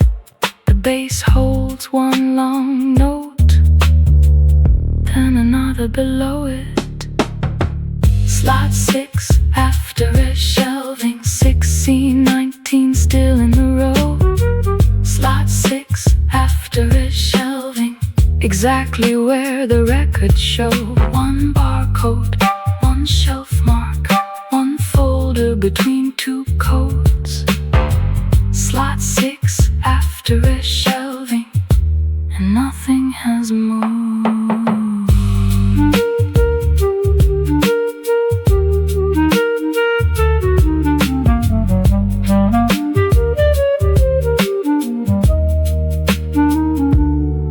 At 3:12, she checks the aisle lock. The steel catch sits clean in its slot. She closes the shelving by one section, handles turning without hurry. 17C narrows, then disappears behind the next frame. The folder leaves her sight, but not the system. She locks the corridor open to the main aisle, then marks the route sheet. B217 verified, humidity 48, no additional note. The red pencil makes one short line and stops. checked, one aisle closed, one number left unchanged. One red line, one green scan, one lock catching in steel.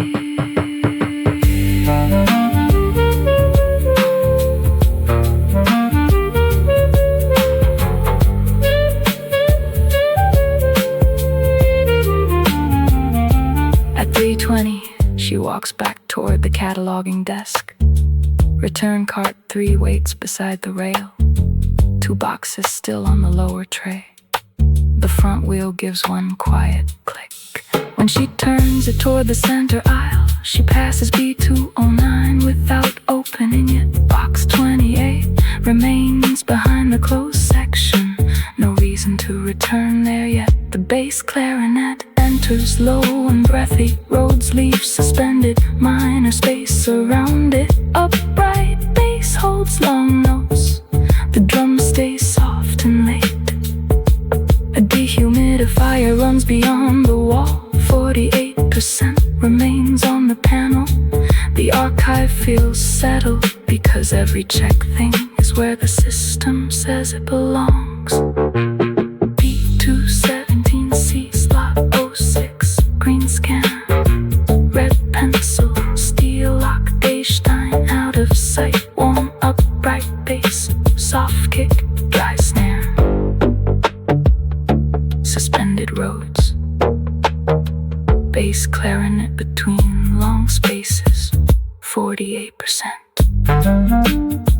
At 3:27, she reaches the desk, sets the scanner beside the keyboard, places the root sheet under the amber lamp. The earlier red note remains visible, misfiled from B209, box 28. Below it she adds, location verified, 312. No underline, no question mark. The pencil rests across the margin. She checks the next task, another retrieval from B209. A different accession code, a different box, nothing connected to 6C19. She lifts the request sheet and turns the cart back toward aisles 9. One verification complete, one ordinary task ahead. The archive keeps moving by codes and shelves. Slot 6 after it, shelving 6C19 still in the row.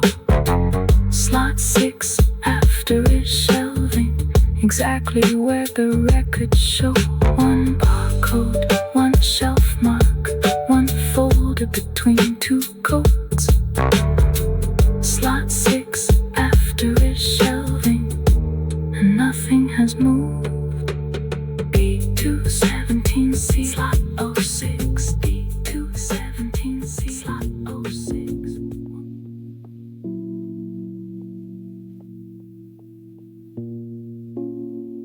"5:21 on the wall clock. The rear delivery door opens to the service lane. Route 1 stands ready beside the packing table. Paper bags line the marked cart. 24 rye loaves are assigned across 4 routes. The QA tray remains beside the scale, with 1 extra loaf and 1 plain sheet.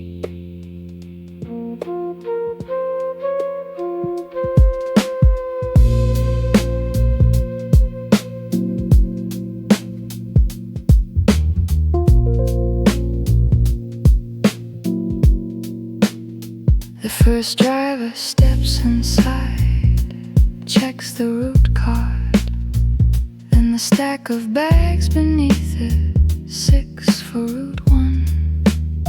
Each sticker facing outward, she reads the first order number and the second. The driver signs the dispatch line, no correction needed, no bag missing from the cart. She counts the row 1, 6, then releases the route. bags ready, one signature below. Every loaf on the cart already belongs somewhere. First driver at 5:21. Paper bags moving through the rear door.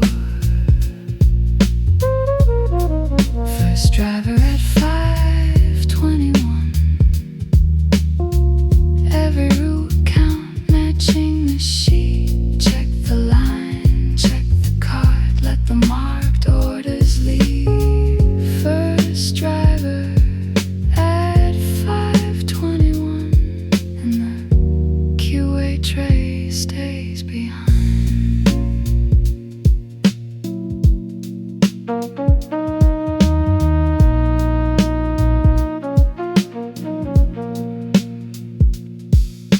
At 5:26, the cart crosses the threshold. The rear wheels drop over the metal edge, then roll into the service lane.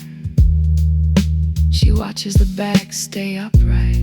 No torn paper, no loose sticker, no loaf left beneath the root cart. The driver closes the rear latch on the cart and pulls away from the bay. Inside, Route 2 waits next. 8 bags in 2 short rows, every label already checked. One route gone, 3 still waiting. The dispatch count begins to close. The extra loaf remains outside every order. First driver at 5:21. Paper bags moving through the rear door. First driver at 5:21. Every route count matching the sheet. Check the line, check the card, let the marked orders leave. First driver at 5:21, and the QA tray stays behind.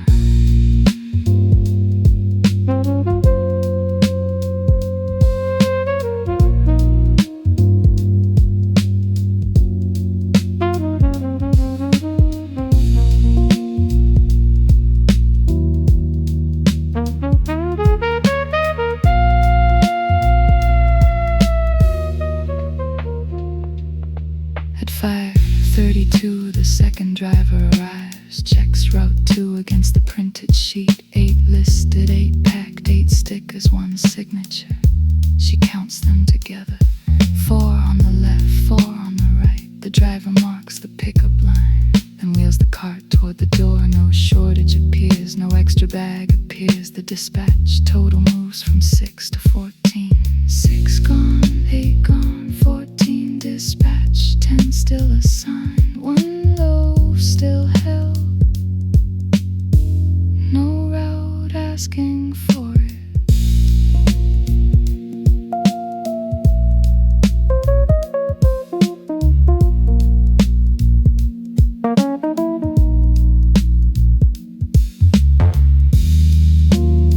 At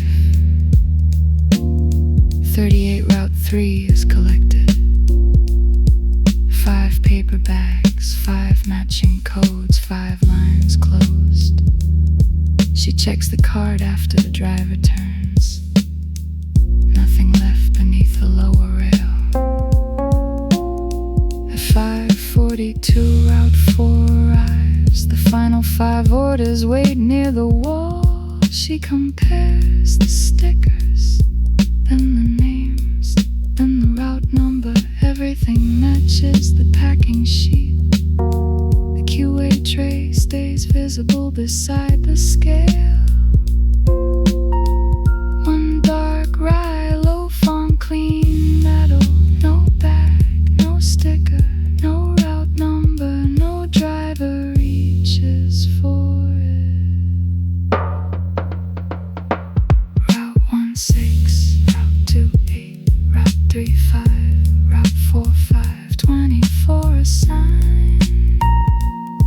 24 dispatch, 0 shortage, 0 return.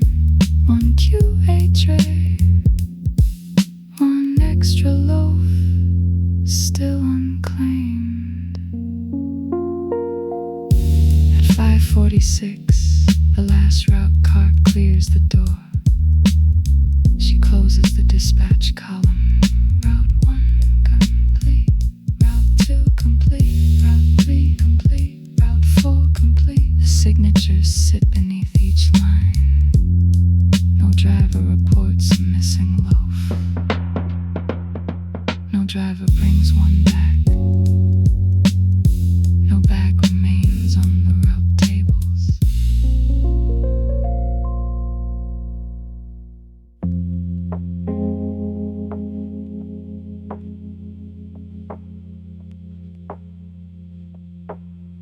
Mm-hmm.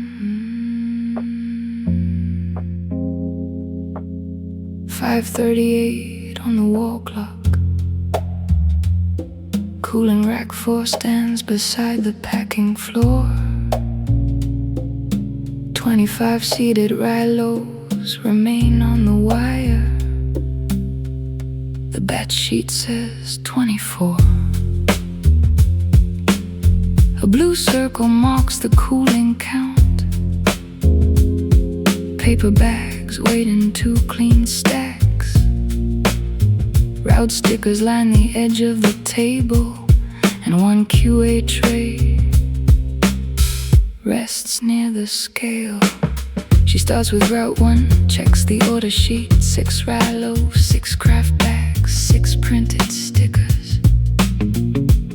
She lifts the first loaf from the upper shelf, slides it into paper, folds the top once, then presses the route label flat. The second follows, then the third. Every bag leaves with a number. Every number belongs to an order. The rack begins to open space.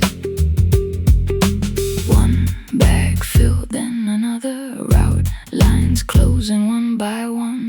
The physical count moves down, but the paperwork stays at 24. Paper bags on the route tables, labels facing toward the aisle. Paper bags on the route tables, every loaf assigned before it leaves. Fold the top, press the sticker, match the number to the sheet. Paper bags on the route tables, and 1 loaf stays outside the count.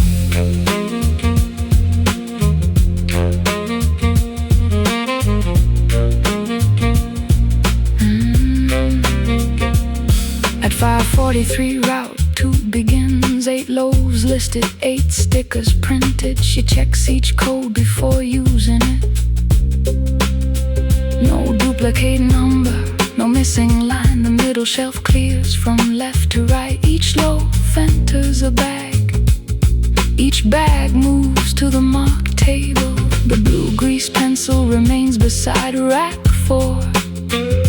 25 still circled on the cooling field. No earlier record has been changed. 6 packed and 8, 14 moved into routes. 11 loaves remain on the rack. Only 10 belong to the open orders. Paper bags on the route tables, labels facing toward the aisle. Paper bags on the route tables, every loaf assigned before it leaves. Fold the top, press the sticker, match the number to the sheet. Paper bags on the route tables, and 1 loaf stays outside the count.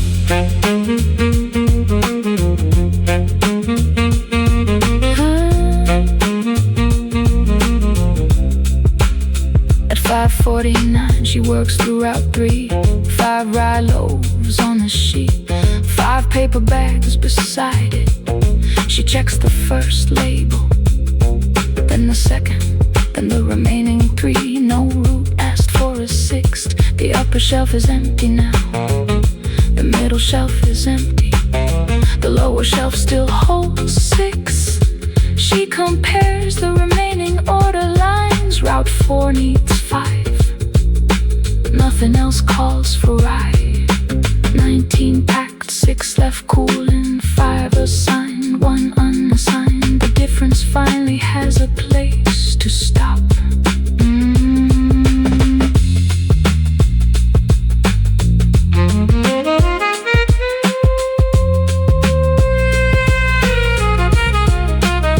At 5:54, she fills the 5 route 4 bags, 1 loaf at a time.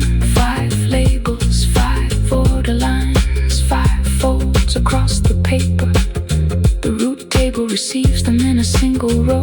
fifth bag leaves her hands. Cooling rack 4 has one loaf left. Dark rack crust seeds across the top. 3 diagonal cuts. No route sticker, no bag, no buyer mark. No shortage appears on any order. She checks the dispatch sheet. 24 expected, 24 packed. The extra remains physical, but outside the dispatch count. Route 16, Route 28, Route 35, Route 45. 24 back, 24 assigned. The cooling rack for 1 loaf remaining. No route sticker, no bag. 1 QA tray waiting. At 5:58, she lifts the last loaf, not toward the root tables, toward the QA bench. She checks its weight once, still inside normal range. Checks the crust, checks the seat cover, checks the pre-scoring cuts. Nothing separates it from the packed loaves. She places it on the clean QA tray, then takes a plain sheet, writes extra low at verified batch, and leaves the loaf uncovered. No bag, no sticker, no route number. 24 center packing, 1 held outside dispatch. The route tables are complete. The discrepancy is not. Paper bags on the route tables, labels facing toward the aisle. Paper bags on the route tables. Every ordered loaf is matched. 24 folded and marked. Every route line closed. Paper bags on the route tables, while 1 loaf stays on the QA tray. 6, 8, 5. 24 pack, 24 sign. 1 extra loaf, no route, no bag, no sticker. Hold for QA. At 6:03, the route tables stand ready. Paper bags form short rows under printed route cards. Cooling rack 4 is empty now. The batch sheet still reads 24. The dispatch sheet reads 24. The blue circle still reads 25. At the QA bench, 1 seated rat loaf rests on a clean tray. Dark crust, 3 diagonal cut seat surface. The plain sheet beside it reads an extra low verified batch, and leaves the loaf uncovered. No bag, no sticker, no route number. 24 center packing, 1 held outside dispatch. The route tables are complete. The discrepancy is none. Paper bags on the route tables, labels facing toward the aisle. Paper bags on the route tables. Every ordered loaf is matched. 24 folded and marked. Every route line closed. Paper bags on the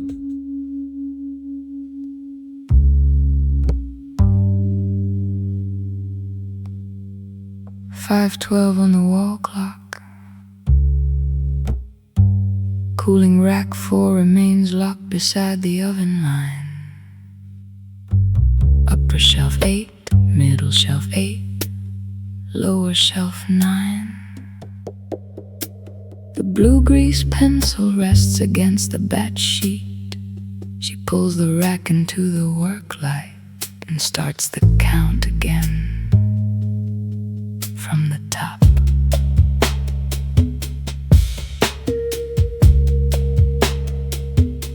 She touches no loaf at first, only reads the shelves from left to right. 1, 2, 3, 4, 5, 6, 7, 8. The upper shelf ends where it should. She lowers her hand to the middle wire, counts the same way. 1 through 8, no gap, no hidden pan, no loaf resting behind the frame.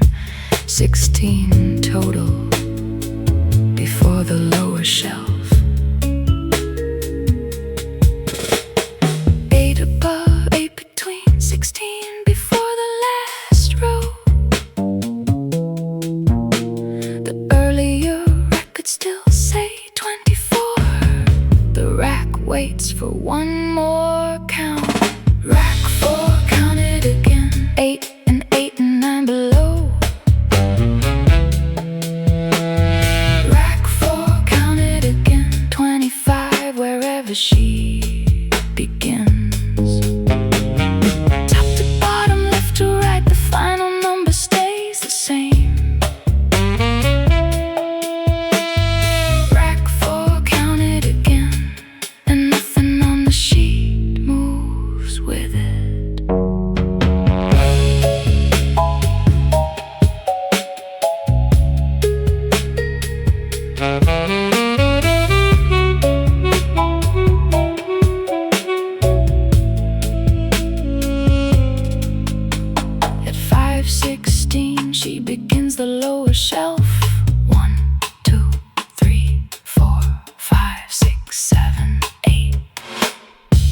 5 near the rear wire. 9, she slides the rack half a step forward, checks behind the vertical rail, nothing hidden there. Checks beneath the lowest wire, nothing on the floor. Returns to the shelf and counts the 9 again. 9 on the lower shelf, no 4th tray nearby, no second batch tag. 25 on the wire, exactly where it was before. Rack 4, count it again. 8 and 8 and 9 below. Rack 4, count it again. 25 wherever she begins. Top to bottom, left to right, the final number stays the same. Rack 4, count it again, and nothing on the sheet moves with it.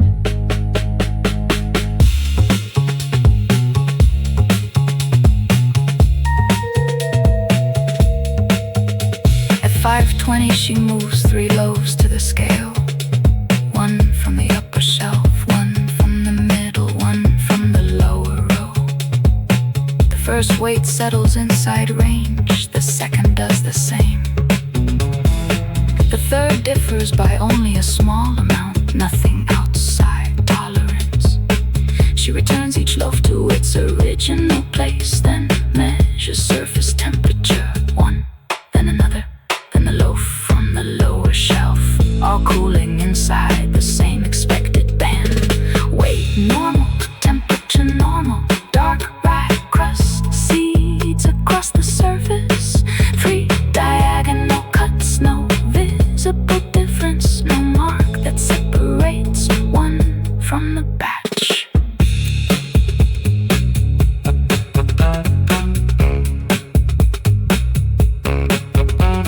At 5:26 she checks the scoring cuts. Every loaf carries 3 diagonal lines, some slightly longer, some slightly shorter, all consistent with the same bench work.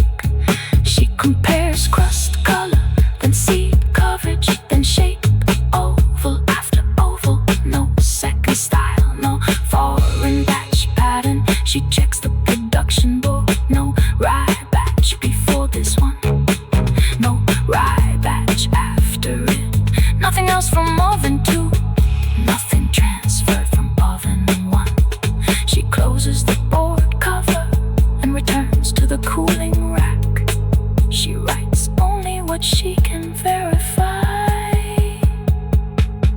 Cooling rack 4, upper shelf 8, middle shelf 8, lower shelf 9. 25 total, weight inside range, temperature inside range. 3 scoring cuts, same seeded rye batch, no transfer record, no second batch. At 5:32 she takes the blue grease pencil, finds the cooling count field, writes 25, then draws 1 circle around the number, not 2, no arrow, no question mark beside it. She adds, recount, confirm.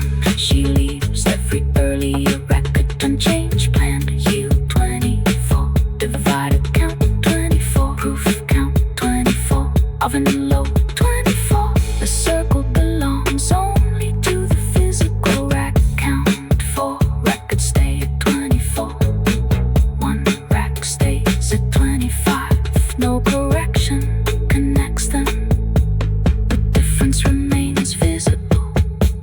Rack 4, count it again. 8 and 8 and 9 below. Rack 4, count it again. 25 wherever she begins, top to bottom, left to right, the final number stays the same. Rack 4, count it again, and the circle stays around 25. 24 planned, 24 divided, 24 proof, 24 loaded, 25 cooling, recount confirmed. 1 blue circle around the only number that changed. At 5:36 she locks rack 4 back in place. The scale returns to 0, the temperature probe is wiped and set aside the clipboard. The 3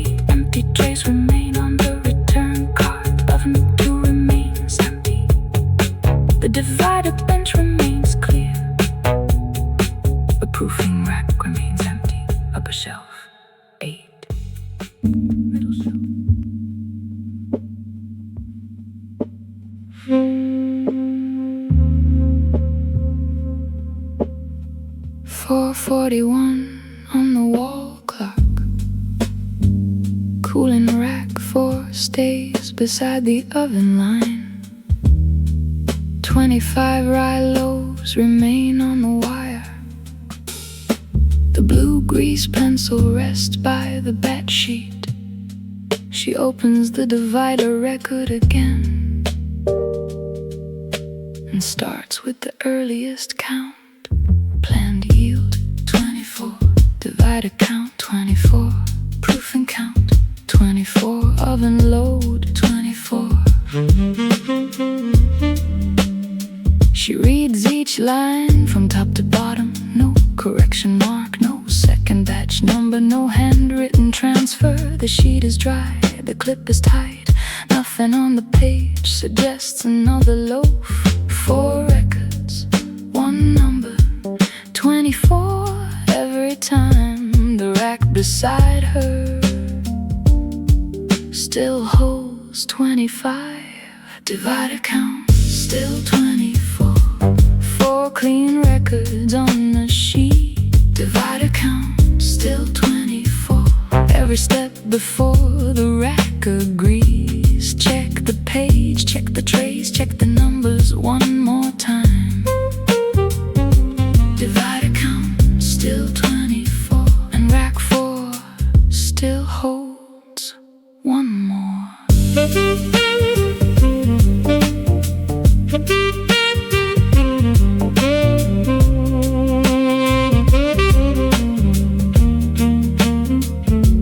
At 4:46 she walks to the dividing bench. The transfer bin is already washed. The steel table is clear.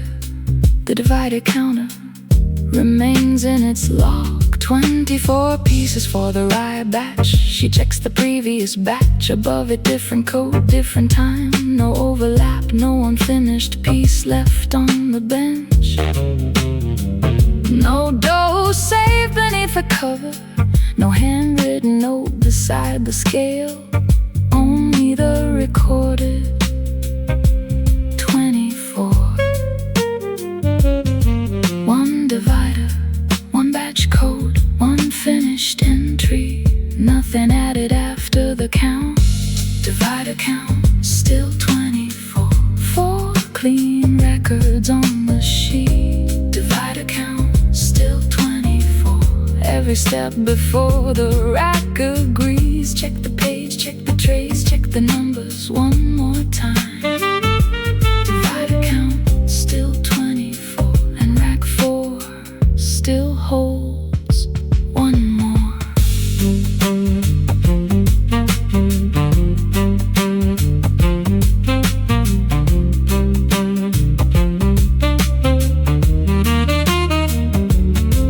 At 4:51 she returns to rack 3. The proof and rack is empty now. Canvas folded over the upper rail. She checks the tray count from the batch sheet. 3 trays, 8 per tray, 24. The empty trays sit on the return card. 3 pans, only no 4th pan beneath them. No tray from another batch mixed into the stack. She checks the cartwheels, then the low shelf. Nothing hidden, nothing waiting, nothing that could account for a 25th piece. 3 trays, 8 each, 24 proof. 3 empty pans, 1 cooling rack, 25 loaves. The difference remains.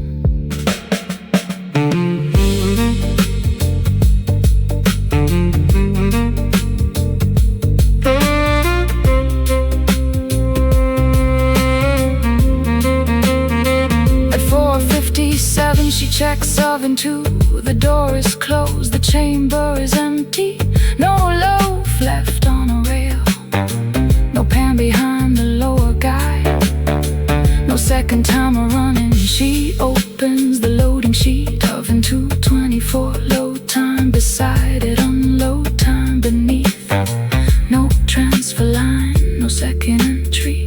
She closes the door again, then walks back to cooling rack 4. Counts the upper shelf 8, the middle shelf 8, the lower shelf 9, 25.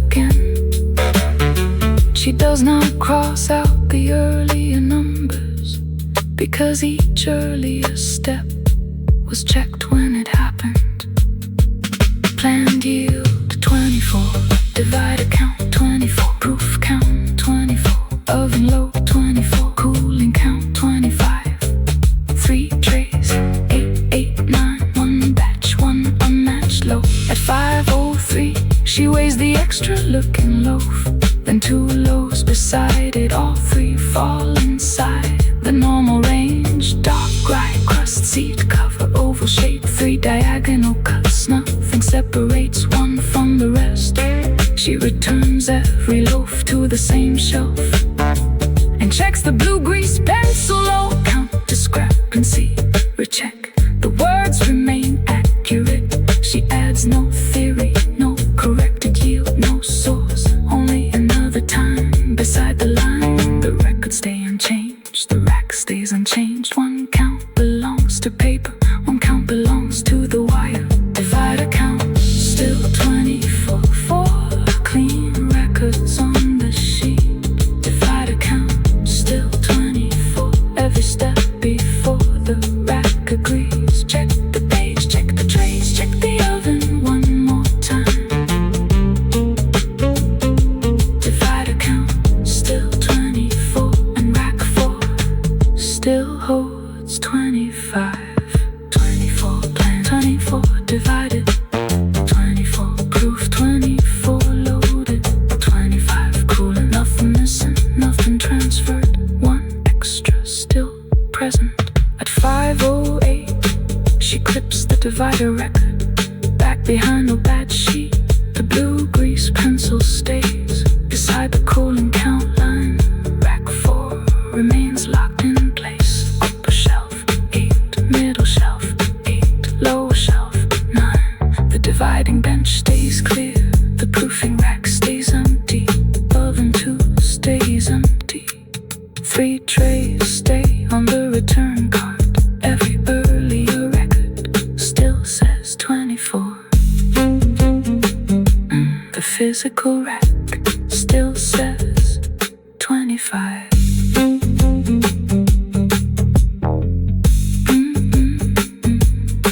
4:41 on the wall clock. Cooling rack 4 stays beside the oven.